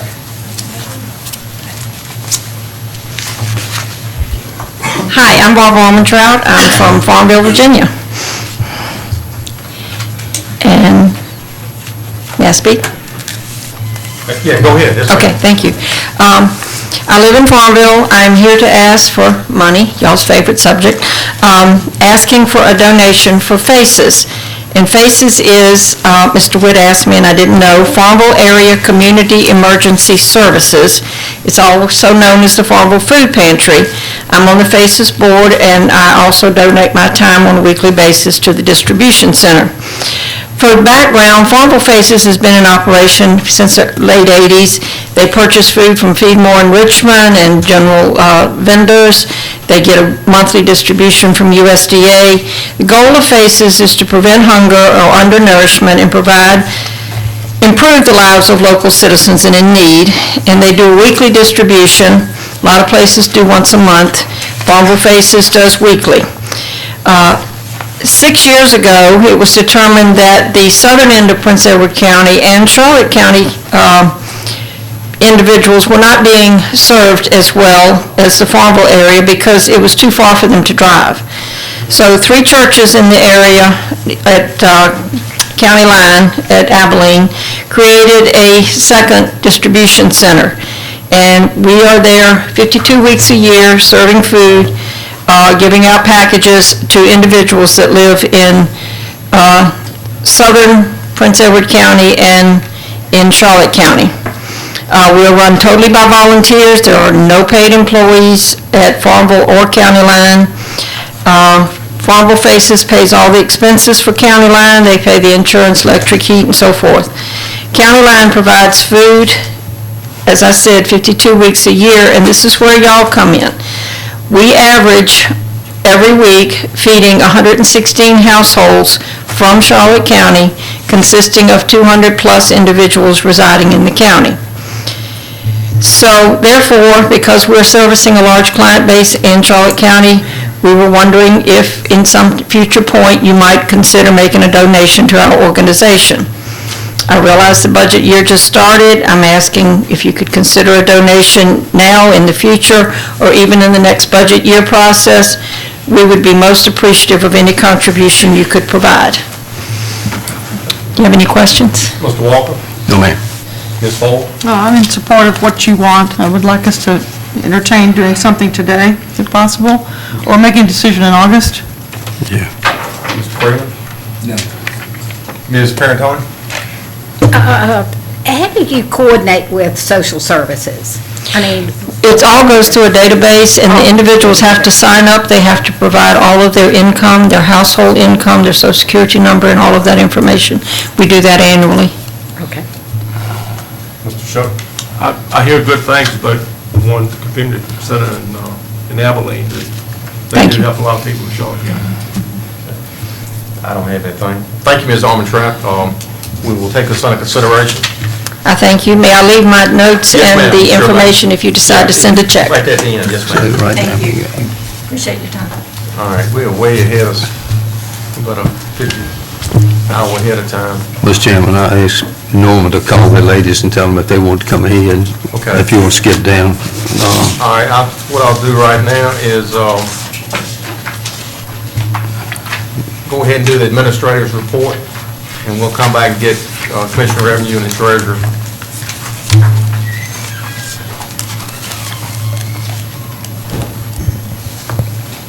Okay, and we'll start with radio communications. At the June 26th called meeting, staff was instructed to initiate negotiations with the number one offerer, and we have done that. Monica and I traveled to Richmond on Monday, and we met with that offer along with our consultant. We made some really good progress on understanding the contract, started negotiating with numbers, and it's our goal to have a contract or something for the board to consider at your August meeting. So that's what we're looking at. The contractor, that same contractor at the request of the board, and you did an emergency procurement resolution, we're looking at, and they have met with Chris on Tuesday to look at our sites and to look at to make sure that if something happens with our existing sites, that we'll have a service contract in place for those. Any questions on communications? Yes, sir. Charlotte Courthouse project, soundproofing for the door was completed. There's still some issues that the architect is looking at, the front door sticking, video conferencing. They met with and did some new training this past week with staff there. There was some confusion and some issues with the way the computers were talking with each other. I think that's been resolved. And the architect is still working with the developer, the builder of the treads for the concrete stairs. Our building inspector believes that they're a trip hazard, and they're still working on a resolution for that. The grading in the retention pond has been completed, so we're really close to checking the courthouse off as far as being completed. There's still the issue of debt service going forward, of course. Reassessment, Mr. Pearson actually stopped by the office and met with me, and he's in a classes today, and Randy is actually doing appeals today all day long. He has meetings scheduled all day long, and so that is ongoing. They have felt their evaluation of this assessment is that it has gone really well. Their goal is to be consistent and fair with the assessments so that it's consistent throughout the county. They have met with, I believe, at 500 citizens who have appealed. They believe that they will resolve or come to resolution on 80% of those, and about 20% of those folks will likely appeal to the Board of Equalization. I listened to the training that was provided to the Board of Equalization. They did it via teleconference, and so it was in the conference room, so I couldn't help but overhearing. It was very thorough training. It was provided by the Department of Taxation. It was, Jenny did a really good job of putting booklets and packets together for them, and the Board of Equalization is going to meet with the assessors and get some more training and understanding of the process that they've gone through and how they did things to help them understand, so that when citizens come before them, they understand what is being asked of them. So, any questions on reassessment? Yes. Do you remember what he said should be, Mr. Willis, when he addressed the board, gave us a percentage of what he expected the... He expected that of the parcels, which are 13,000 plus, that typically 5% of that number comes before him in questions in other counties. which the number that he presented to me for our county would be about 650.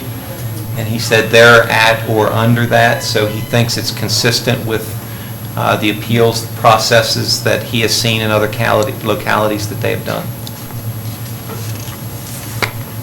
Mr. Quick, you want to hold at I can. item 3? Yes, We sir. have Commissioner Irving, Ms. Carter here. We're a little bit ahead of schedule today. It's kind of odd. That's fine.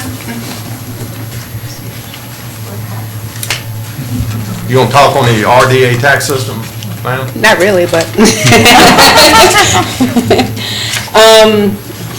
it's a kind of a two-part thing. We're still experiencing the same issues with RDA as far as them being stable and having consistency.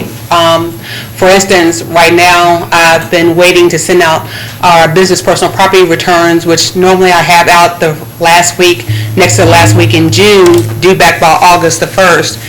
I was just able to print those right before I came down here.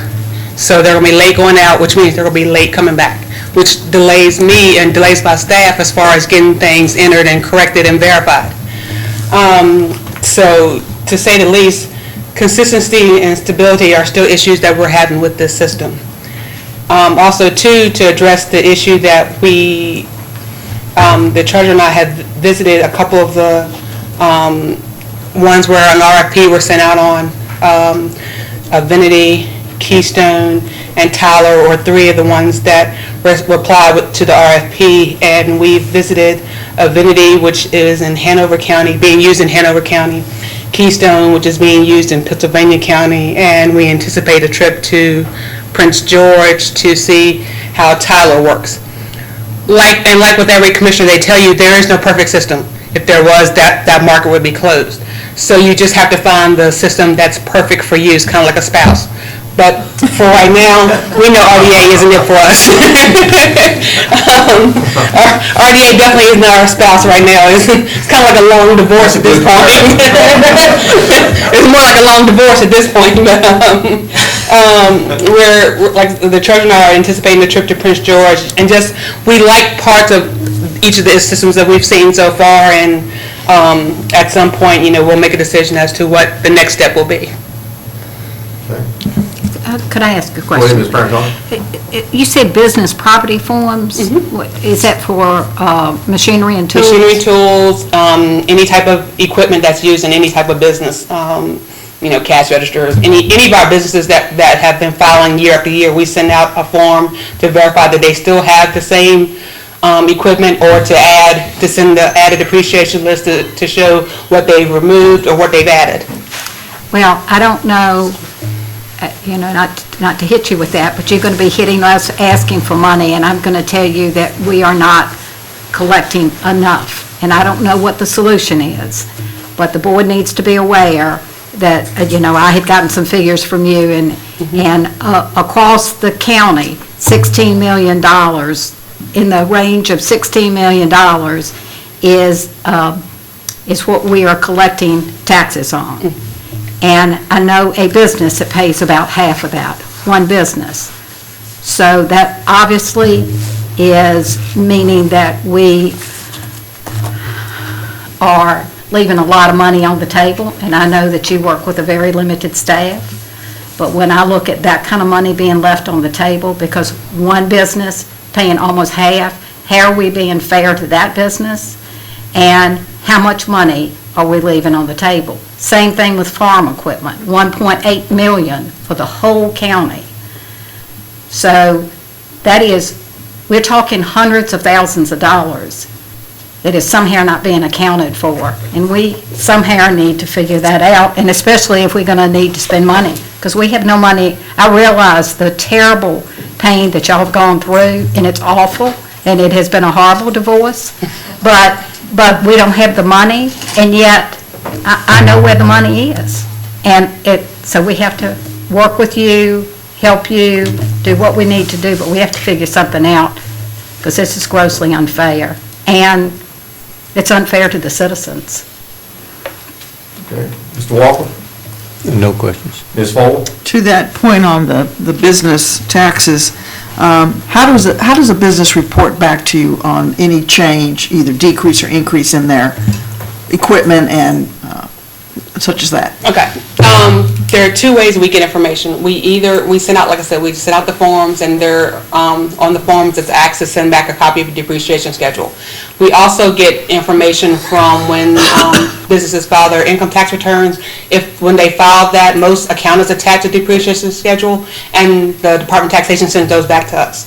So those are only two ways that we have definitive answers. For the larger businesses, do you ever actually do an on-site sort of, review with them or conduct any sort of dialogue with the business owner?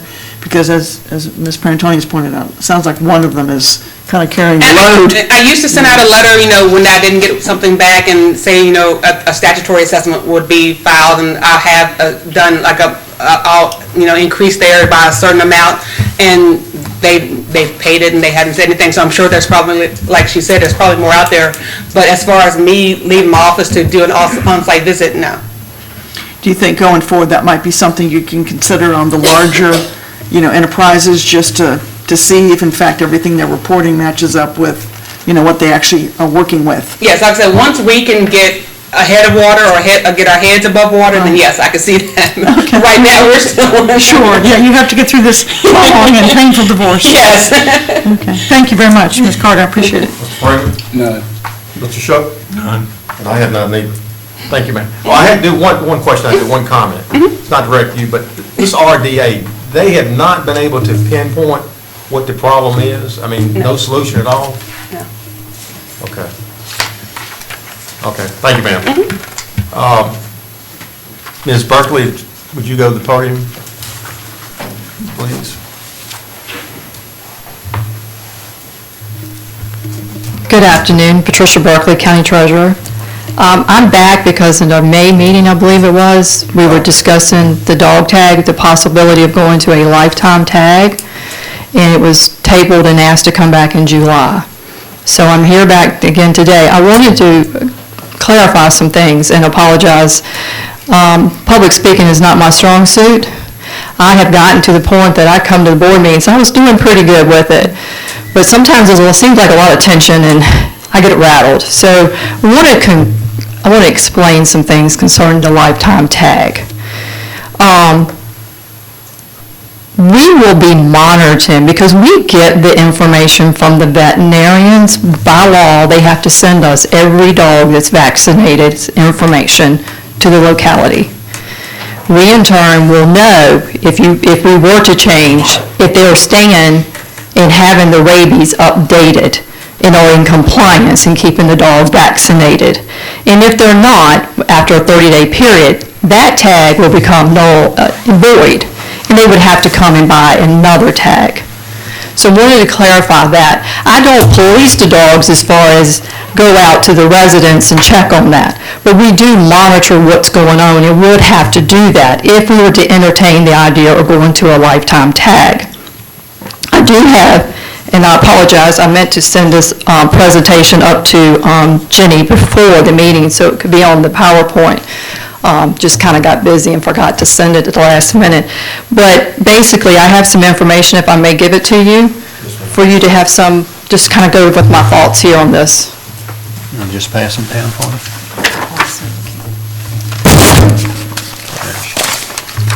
And of course, this can't be voted on, this has to be a public hearing, but before we go to changing the ordinance and having the county attorney review it and get his thoughts and spend that kind of money, I wanted to know if the board was even wanting to entertain this idea. If not, we can table it, we'll continue like we're doing, that's fine with me.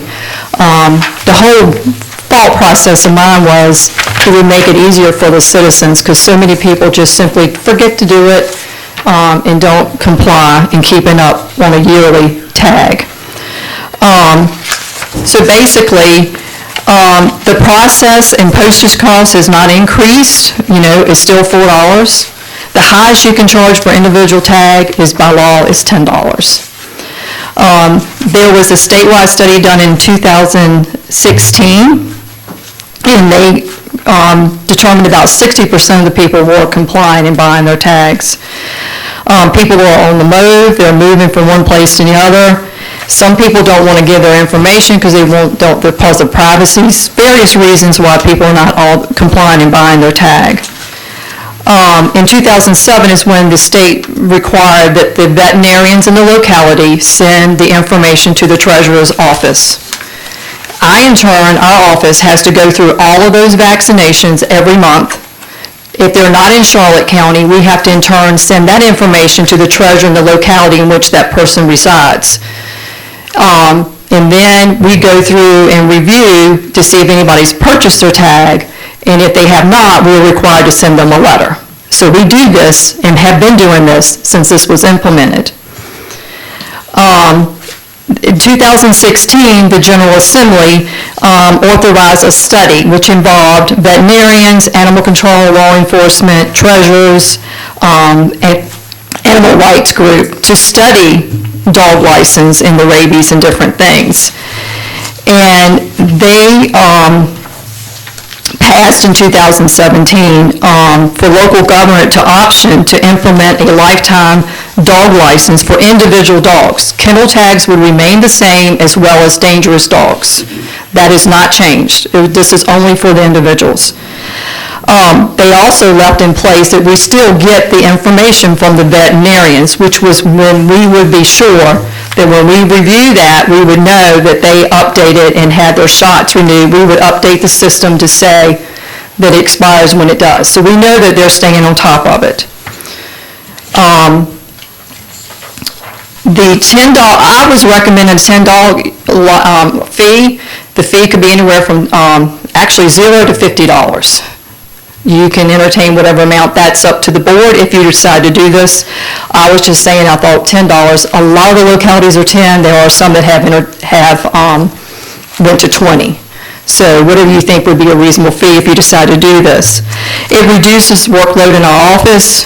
It reduces the burden of the citizens who are already complying with the rabies vaccination requirements, which is what the whole reason you do the tags, is to make sure people are getting shots for the dogs. That was the whole goal, and it is not a revenue-making source.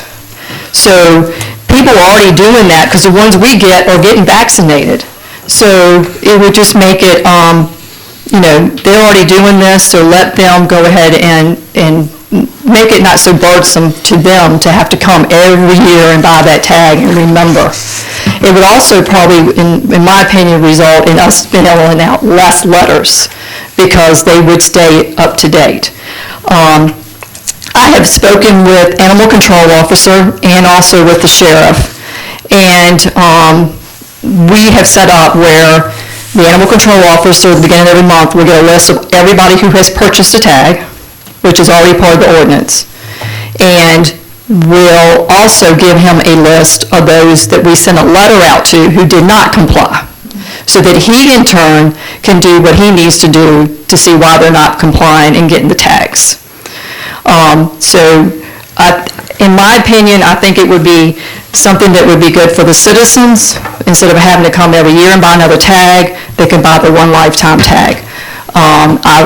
Again, I think a reasonable amount was the $10, but that would be up to the board's decision on that. But if you do not want to entertain this at all, that's fine. We can go keep selling the $4. We will still do the same thing with animal control. They still will get a list. They will still know who is purchasing and who's not. And we look back at a couple months on letters. One month we sent out 80 letters that had not purchased their tags. We had 14 respond. So there are people who are not purchasing the tags. But as the animal control officer and the sheriff and I discussed, you issue a summons, you go to court, you purchased your tag, they throw it out.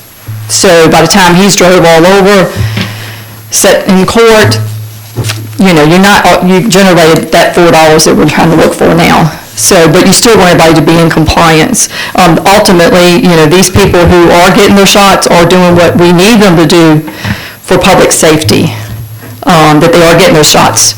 The concern should be who's not, and how do you find that? How do you know who's out there not buying the tags? That's not something that I do, but anyway, that's kind of where I'm at. But we would make sure on our end, because we do get that information, that they are the ones who have a lifetime, would be getting their vaccinations updated in a timely manner. And if not, his board would have to come by another $10 tag and face the fact that he could issue a summons.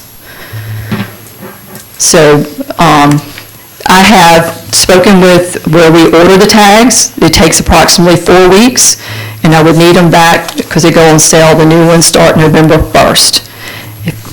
If you would like to do this, we would need to go ahead and make arrangements to do the public hearing, and if you would not, you would like to wait or not entertain it at all, then that's fine. It's up to the board.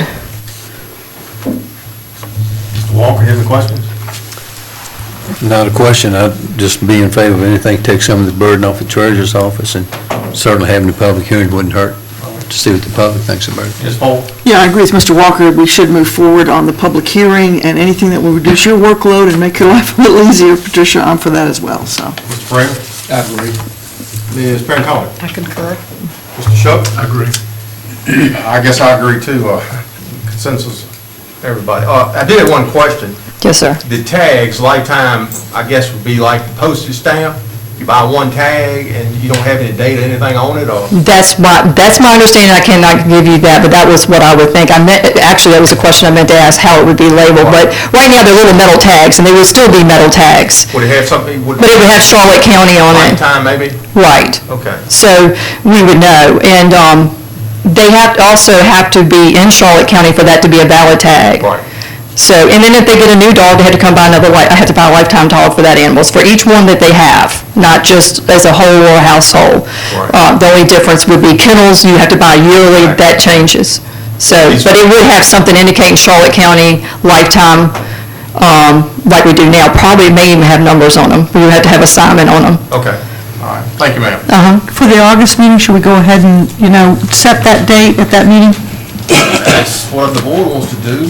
I think we should. Just, based on the consensus of the board, Yeah. I think I'm fine with if you would like for us to advertise for a public hearing in Yep. August. Yes, sir. Yeah. My only question is the fee that you would like to enter. I suggested 10, it could go up to 50. I do not recommend $50. I think that's a little too much. If the board had any other discussion on that. Well, we gotta have a public hearing on it. So you was wait and see? I think we'll wait till we have the Okay, public that's hearing. fine. All right. Thank you, ma'am.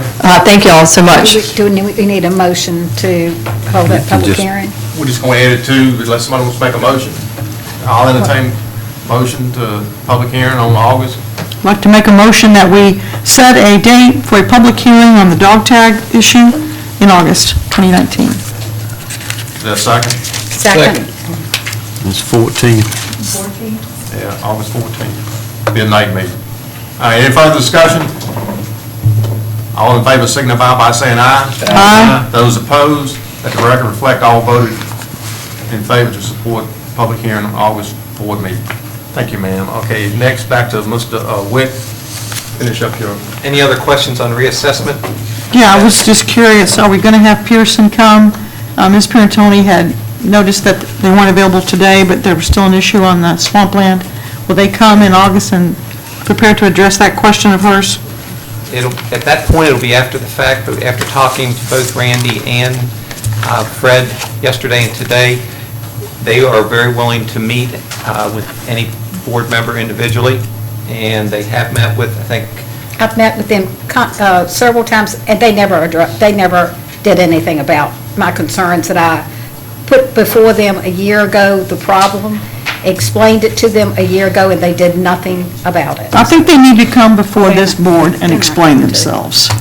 These interactions with Ms. Parentoni have been unsatisfactory. Well, we can ask them. It's the only thing I know to do is send a request. We're paying them money. I think we demand they come here and explain themselves. We paid them a lot of money, and we didn't get answers to her questions, which were very good questions. Well, I'm not disagreeing with that. I can invite them, but in all honesty, I believe that many or most of the appeals will have been heard by the Board of Equalization by the August meeting.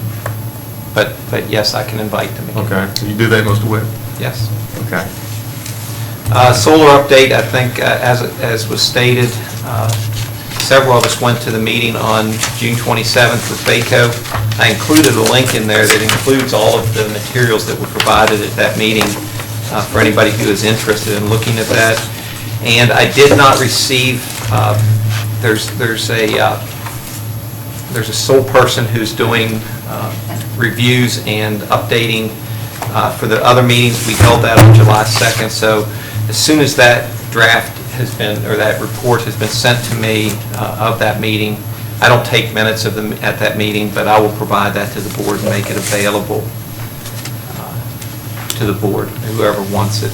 Tax collection assessment system, Tricia and Naisha have updated you, and they have visited localities. They'll continue doing that, and still continuing to work with RDA, although it's painful, I keep hearing.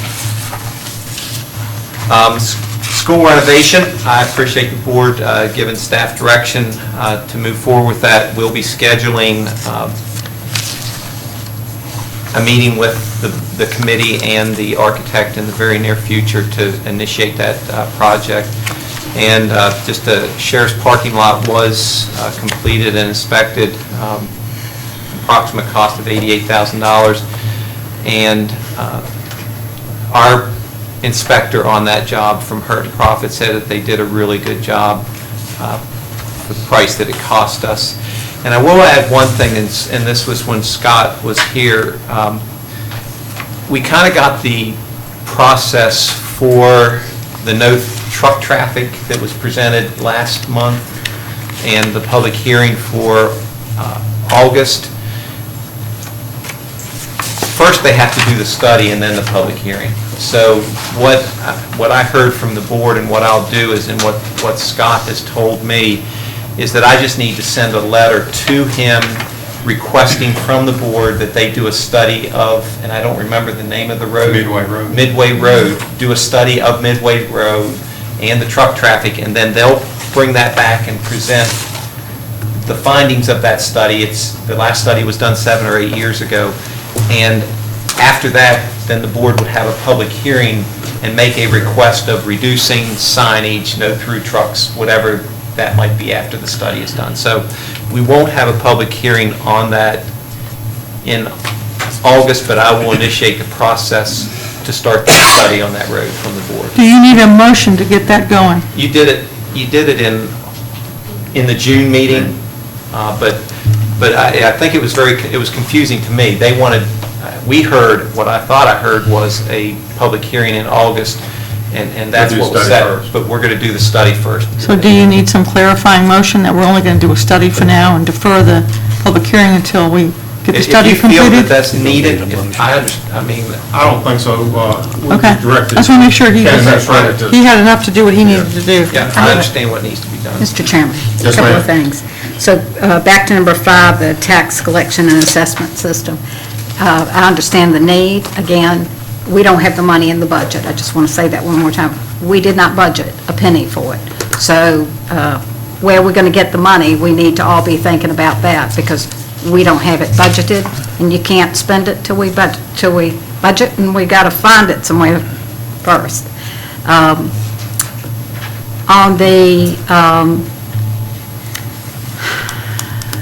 the parking lot, I went by there yesterday, and at the front of the building, there seems areas not paved that are, I guess, where the public pulls up.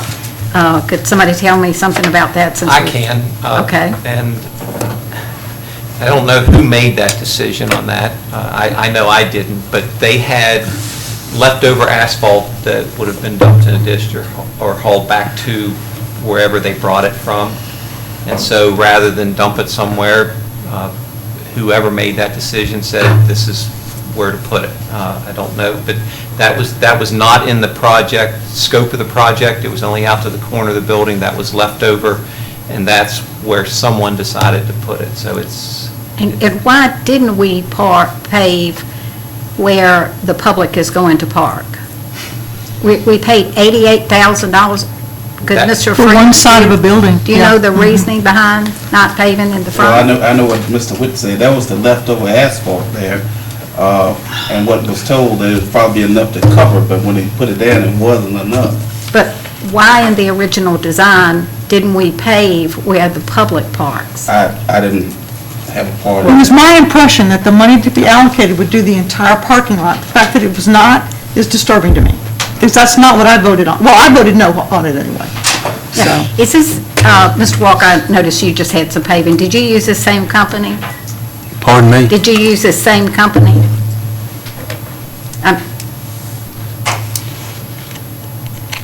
Why is that pertinent to what we're talking about? I'm just wondering if you had good results. I mean, it seems like something is amiss here, so.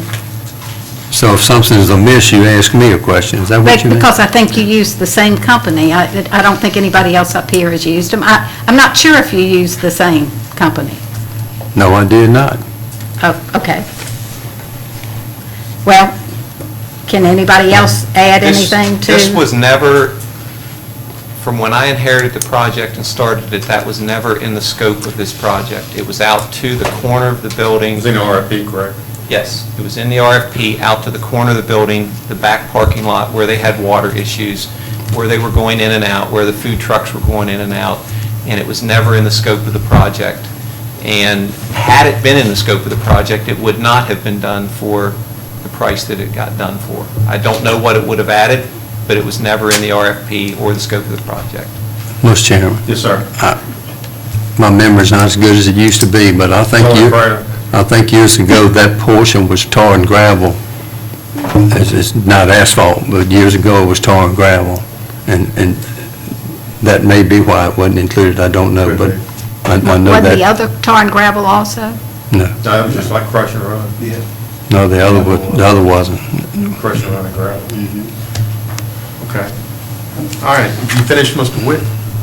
Yes, sir. I have a follow-up for Mr. Witt to address Ms. Liston's questions earlier. What sort of arrangements are you making for this county with regard to the solar 80-20 split? Are you arranging something different? And if so, what is that? Or are you in line with this consortium's efforts? I am in line with the consortium. There are several counties that are negotiating with the solar industry with ongoing projects that were in process.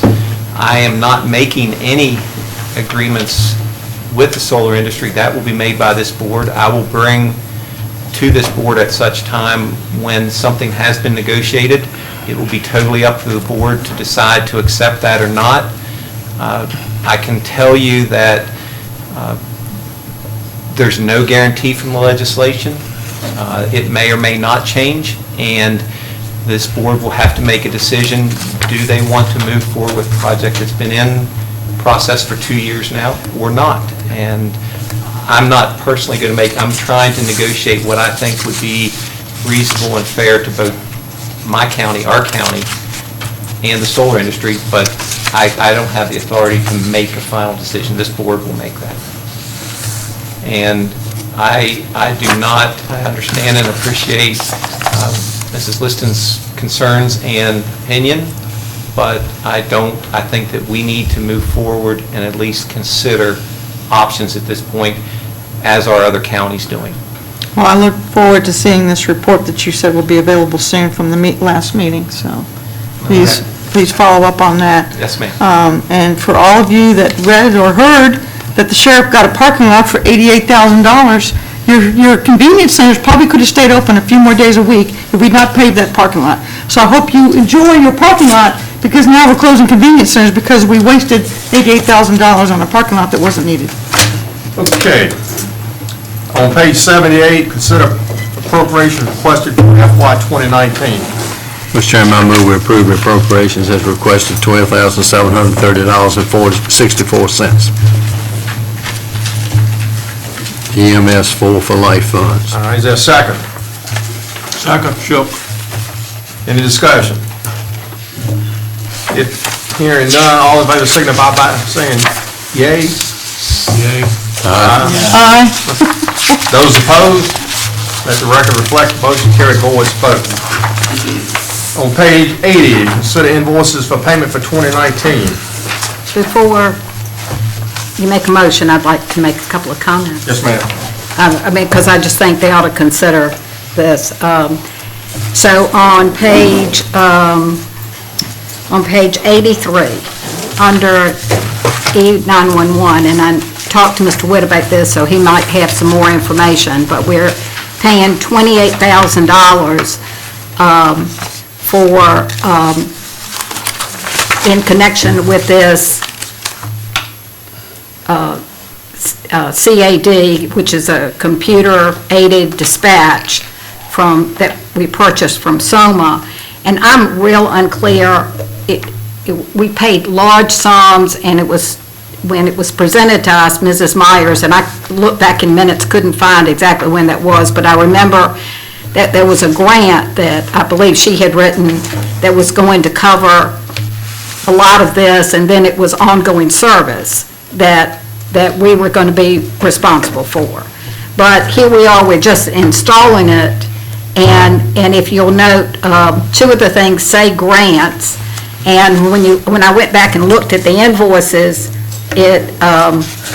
one of the invoices says that on page 83, so $4,158 grants.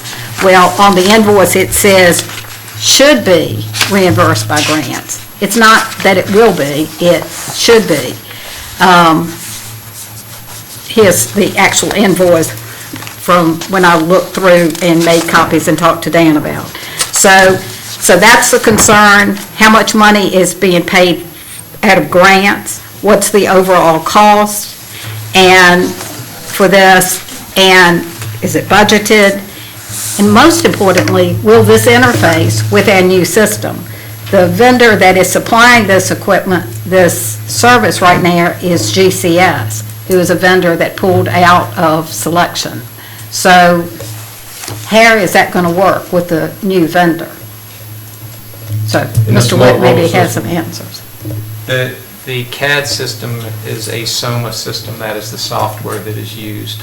We were with a data group system that they were bought out, and I met with Chris just a little bit ago and before the meeting, and my understanding is that when they were, Data Pro is who it was, when Data Pro was bought out, they offered to sell us their new system, and it was to the tune of about $350,000. And so VITA was willing to give the county a grant to the amount of $150,000, which means the county would have been left with the rest of that amount of money for the new system. At that time, Lisa went to VITA, and she went and found a cooperative procurement grant or procurement with another locality, and this is predating me. This was in 2017, and she found out through Soma that they could get the system and the hardware for less than $150,000. And as a result, rather than paying $184,000, the county is getting this system for less than the cost of what we were getting in grant funds. I talked with Chris about these invoices that Supervisor Paratoni is referring to. Chris said that he called VITA after I made him aware of this, what he put on here, because like me, he inherited this and this grant and everything was going on before he became the E911 coordinator. He talked to VITA. He said, and VITA confirmed that the invoices are covered by the grant. I talked with Norma also, and to date with these invoices, we've used about $104,000 to $106,000 of the $150,000 grant. His grant, he has received one extension on the grant, and it's through September of this year. He has a few more items that he needs to purchase. Some of these items, I'm not sure how they procured these, and they were done before Chris, so he can't answer that. But any procurement going forward will be followed with our procurement policy of the county.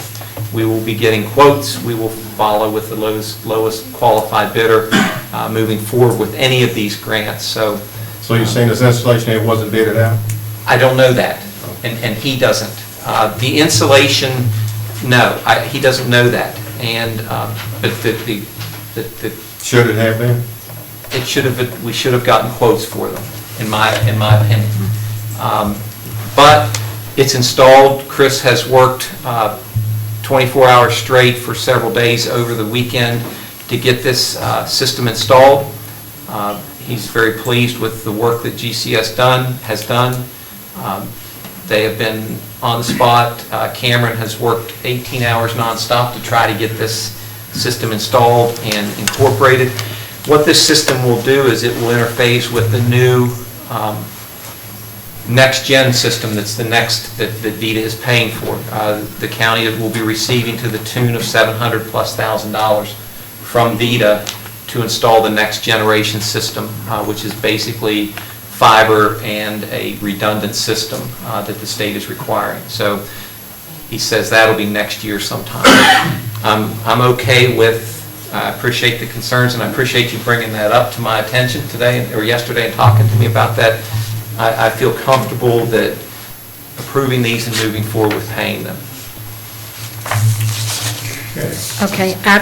Anything else, Ms. Brown? Yeah, well, just on their ongoing discussion about tires, and, I know that some people on the board have said that if we stop, and right now, it's in the budget to stop collecting tires except for residential up to 4 at a time from citizens. So right now, on the amounts that we spent this month, Red Oak we spent I'm just talking what we paid to Emmanuel Tire for recycling, $451 from Red Oak, $283 from Phoenix, $292 from Madisonville, and $1,692 from Keysville. So we can see where, again, I just tell you that each month so you can know where the bulk of the tires are coming from. And one other thing, and I really just, I found this yesterday, and I did talk to the chairman about it. I did not talk to Dan about it. But there is an invoice that you're approving, if you approve it. It's for a gun. What page are you on? Ammo. What page are you on? Excuse me. It is under, for $750. I can find it, just a minute. But it looks like it was purchased from an employee of the county, and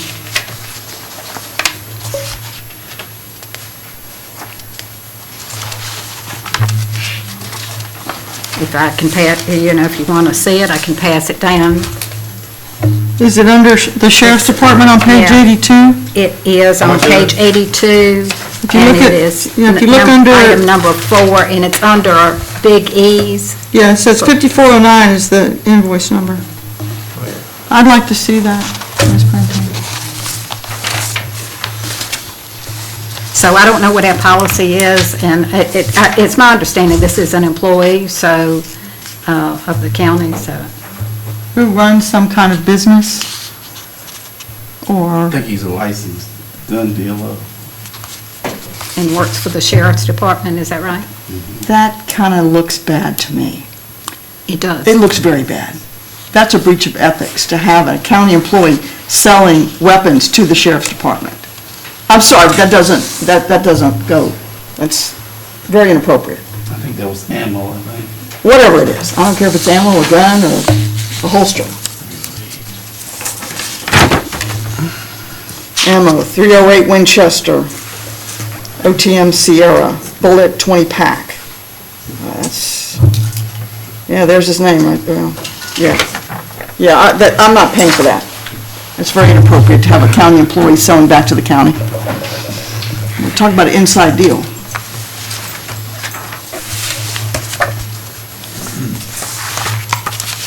Well, do we have any policy, would be my question. Do we have any policy? Is there any? Mr. Chairman. Yes, sir. As a business owner, I sell to the county. I'm on the Board of Supervisors. I mean, nobody comes to me and says, hey, you're on the board, so I can't buy from you. I mean, there's not a lot they buy from me, but what they buy, there's never any question about whether I should sell to them or not. I don't know how we can differentiate. I mean, should say, well, you know, if you work for the county or if you're on the Board of Supervisors, we can't buy anything from you. This is someone that works for the sheriff selling to the sheriff's department. So I guess, you know, on that same analogy, if we, I don't know. I do have a problem with it. Motion on the floor.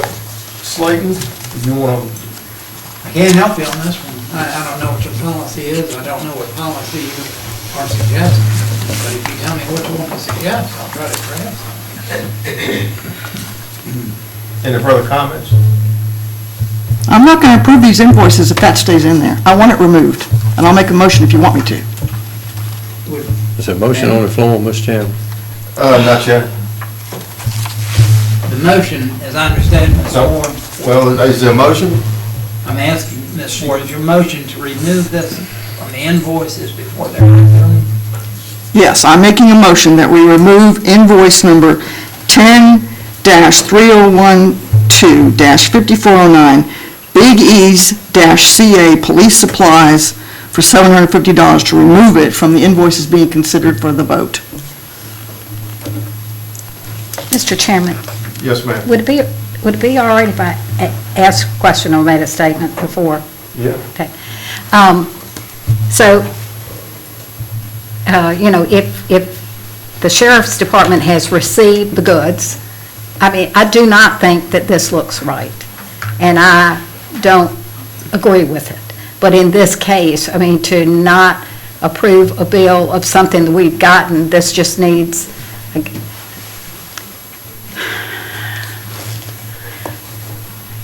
I guess I would go more with, we need to speak to the, I would recommend speaking to the sheriff about this and strongly considering that maybe this is not the best alternative. If we look and find that this could cost less somewhere else, then how are we going to feel? So I don't know if it's remove it until we maybe at least check that out. We don't have a policy. I don't know how we can do it. How we can do it? We don't have a policy. With the point you made about the policy, we don't have a policy. Yeah. This is, I mean, it's, So suppose it comes back that it cost $400 somewhere else, and we're paying $750 buying it from a county employee. Who's benefiting financially from his relationship with the sheriff's department and knows they need something. Is there a second? I will second her motion. Until we can check it. Okay, there's been a motion made, second, not to pay the bill, in the amount of $750. But to pay the rest of it. But to pay the rest of the bills. Until that can be further. I mean, if they come back in August and they have an explanation for themselves, then we can reconsider it. I'm only asking that we not approve it today. They can come up again. It's only $750. I'm sure the sheriff's department can live without that. It's the business owner. Ms. Fore, would you repeat your motion, please, ma'am? I am asking for item number on the invoices, page 82, item 10-3102-5409, listed as Big E's-CA Police Supplies. Under invoice ID, it says 19POST for $750 be removed from the list of invoices being considered for today's approval. And you're paying for the rest? Pay for the rest, but remove that one. All right. Ms. Fore stated that this be removed from the payment today, would approve the invoices as presented. Mrs. Fore, would you Second mind? by Ms. Barantoni. Would you mind modifying it just to say not approved until we can make sure that it was a... Yes, I'll amend my motion by saying... To make that it was a legitimate price. That we will entertain the invoice at a later time, once we have more information from the sheriff's department. All right. Everybody understand the motion we voted on? I'm trying to understand what Ms. Parentoni just said. Are you saying that if we find this like kind of quality from somewhere else, they'll go ahead and pay the bill so the man can get his money before next month. Yes. If it's like kind of quality, he can get his money before next month.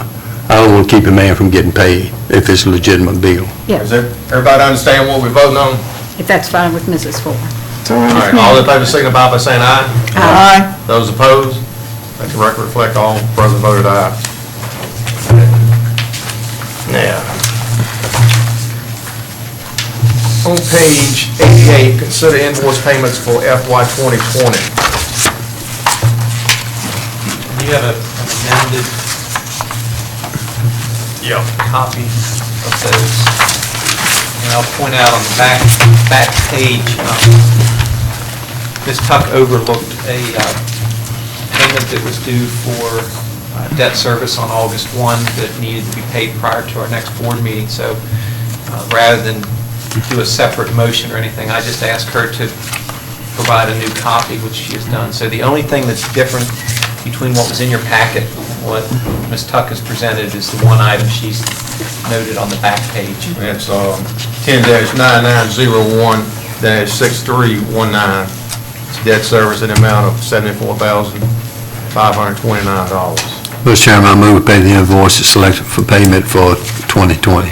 Is there a second? Second, Pierantoni. Any discussion? Hearing none, all in favor signify by saying aye. Aye. Those opposed, let the record reflect all voted aye, motion carried. On page 90, the Charlotte County consideration for request for carryover funds.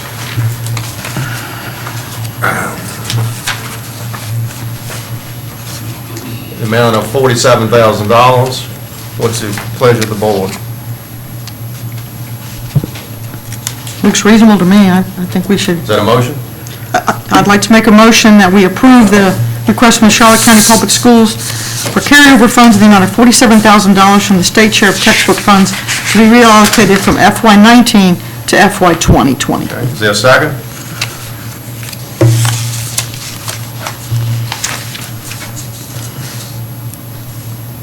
I'll second. Any discussion? Hearing none, all in favor signify by saying aye. Aye. Those opposed, let the record reflect all present voted aye, motion carried. We had board member comments. So, Mr. Walker, you have any comments at this time? Well, going back to the comments that were made about solar, I would just like to say that while these other counties that are asking us to slow walk this process, they already have 4 or 5 projects in their counties, every one of them. They're already collecting 20% of millions of dollars. So, in my book, 20% is better than 0%. And as tight as that budget is, we talking about $36,000 for keeping these recycling centers open. A project that could bring us hundreds of thousands of dollars. I don't think we should slow walk it at all because we need the money. And if they change it, they said they were going to try to change it last year in the General Assembly, so wait for that year to get by. And now they're saying wait for this year's General Assembly to get by. And, you know, we keep waiting, and we're going to turn away businesses that want to pay us hundreds of thousands of dollars in taxes, which every 100,000 is 1 cent on the levy. And we keep talking about the levy going up, so we need to figure out how to get the levy to go down or to increase the funds where we won't have to increase the levy. So I hope the board will consider these projects as good business people coming into the community and try to move these things forward because we need the income. Ms. Fore? Yeah, I want to make another appeal to my fellow supervisors to consider giving up some or all of their benefits. You all are receiving benefits, and you're part-time employees, so I don't think it's appropriate. That money could be put towards better needs of the county, and if we had that money back into the coffers of the county from your benefits and the $88,000 spent on that parking lot, we might have not been able to have to close the convenience centers the way we're currently looking at, so that's all I have to say. Mr. Prater? Ms. Prater? Yes, on the solar, I will say we have the project that is before us right now, Solar UNESCO. They have, and it's in my district, full disclosure, it's in my district, but they have been very forthright They have gone through the proper steps. They've had patience with citizens that have had complaints. I've had no doubt that they're doing things above board. So why I wanted to be in the room at those meetings was that I was getting pressure from other counties to hold back on this particular project, this particular large project, and join them. And so I wanted to see what those people were saying. I didn't want to have a place at the table. I just wanted to hear, because I got calls from two people that were in those meetings, but then I didn't hear all of the conversation. So I still can't wrap my brain around what's really going on with that coalition. But the same token, I went to a legal seminar on land use, and I have concerns to make sure, and I'm sure that our very able attorney will, and other attorneys involved too, that the solar company has, will walk us carefully through. And maybe there's something that can be done. And they have always, I've found Solar UNESCO always willing to recognize that the 20% wasn't enough. But wanting to do something very upfront. We also have to be careful about what other solar companies are doing. So I speak to Solar UNESCO, and I feel like they've done everything well. I think we have another potential nightmare that we will need to have the attorney involved because of what's happened with another solar company. So that's all I'll say about that. But it is a very mixed bag. But I don't want to put all solar companies in a pile and say, sure, let's go forward on all solar projects. But the Solar UNESCO people have, and Apex have done, I think, everything above board and everything very clear for anybody to understand. The other thing I'd like to speak about is, once again, on this appraisal process. I've been reminded that statutory process doesn't allow involvement by the Board of Supervisor members except for who we hired. And I don't think I had anything to do with hiring Pearson Appraisal. I don't think I was on the board then, but maybe yes, I was. I just don't remember. I went to speak to them several times, and I told this board that I was going to speak, and I brought up several times my concerns. And yes, I have land that should be swampland, according to how my neighbor is. And yes, I have property cut over timberland, not timber, just the dirt, that went up 48%. But I'm not going to appeal mine at a protest, because there's a whole lot of unknowledgeable citizens in this county that I feel like I, as one supervisor, haven't done enough to make sure that they are knowledgeable. So I'll just eat it and pay our increased taxes as long as I'm on this board. But I will urge people to think long and hard about when we go to hire another appraisal firm. I met with them. I did everything to let them see the problem. Some parcels have been identified swampland and others have not. I don't know. I was told by an agent of a large landowner that he never has appealed for having or done anything to have his property swampland. And yet adjoining property right to him is swampland. So I went to NRCS yesterday. And, my goodness, they have these soil sample books. And so you look in it and you find your property. It's really pretty simple, and it's a lot more online now. But I'll be putting this on my Facebook page. It's soil samples. You look at if you've got hydric soils, then it's one of the indicators that maybe you have swampland. But who even knows? I kept trying to ask from Pearson, how do you classify swampland? What, do you go by souls? I never got a clear answer, and that's what I wanted. But I asked this board to have him here, and I got no response from staff about that. It wasn't on the agenda. I judge myself based on, I compare myself to myself, and I feel like I've let the citizens down. But I did say I tried. That's all. Okay, I'm gonna be like Patricia now, I'm not a public speaker, but what we are doing to the sheriff is not right. We've been told by the 3 top people in the state, as far as accreditation, that we got the best sheriff in the state. We got the #1 sheriff in the state. He is the #1 sheriff in the state on his license plate, and I respect that. And for us as a board to go back and say to him that, look, and he deals with millions of dollars for us, to go back and say to him, you know, you need to tell us whether this $750, whether you could got this for $500 somewhere else. We don't regulate that. That's up to the sheriff. That is not our job to question every invoice that comes in here, in my opinion. We do question every invoice. We're paying it. He's not. Am I right or am I wrong?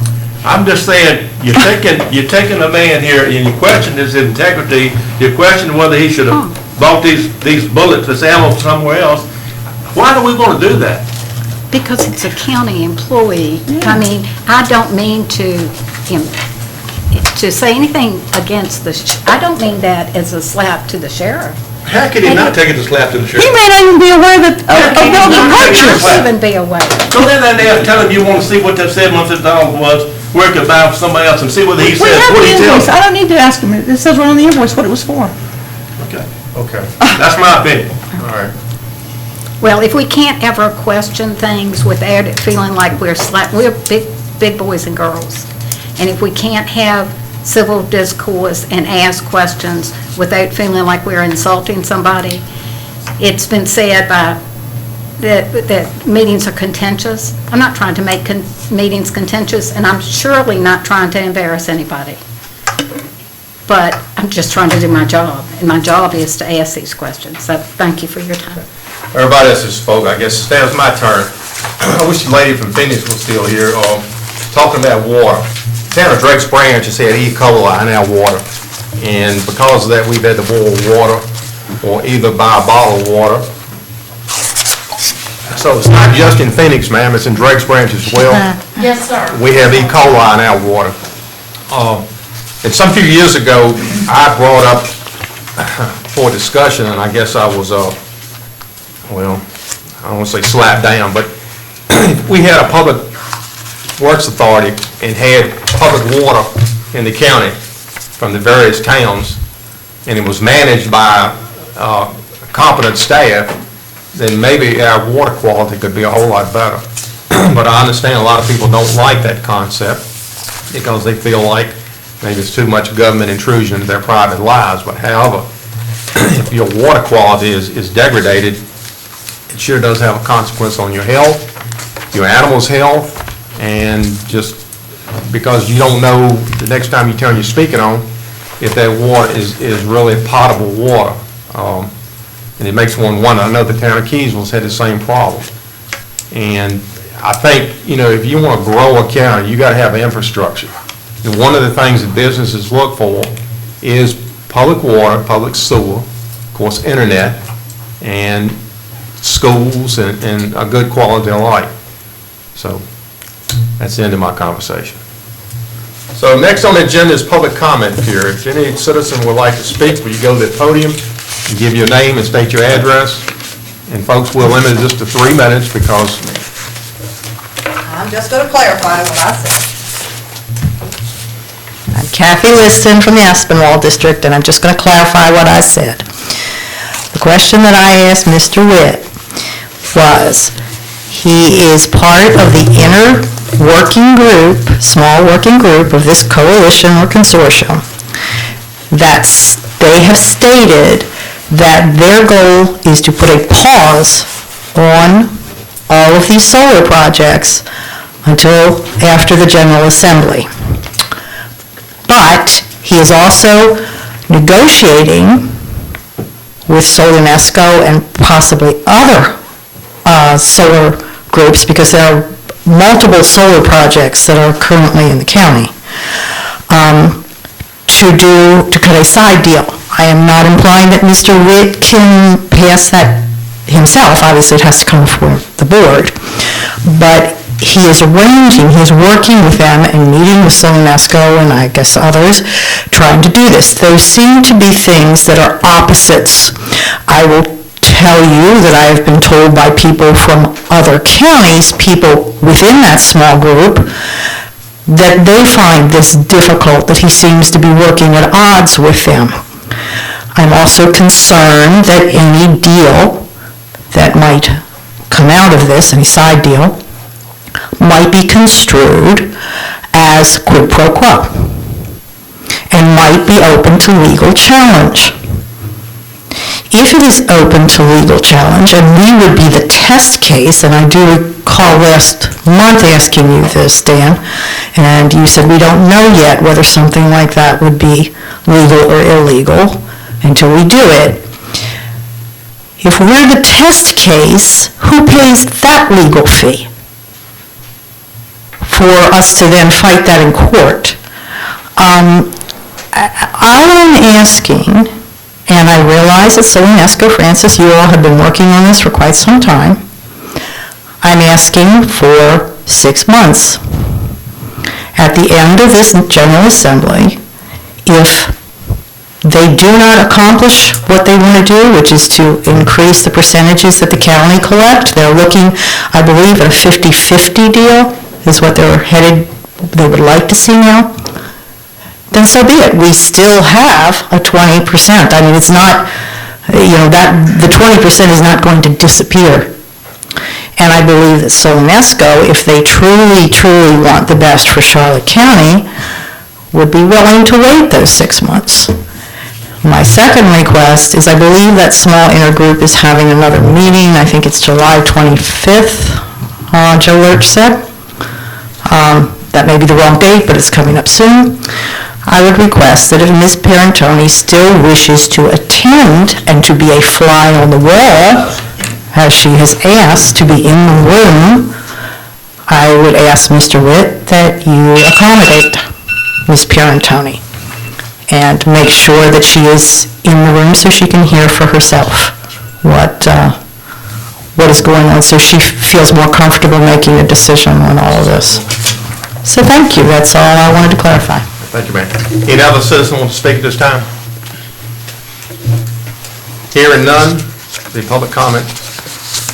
Next, we got adopt a motion to convene in closed session. Before you do that, can I just do one quick alibi? Since we've raised this issue, and Mr. Shook was very eloquent with, I thought you did a very good job, public speaking, by the way, about this invoice that we questioned.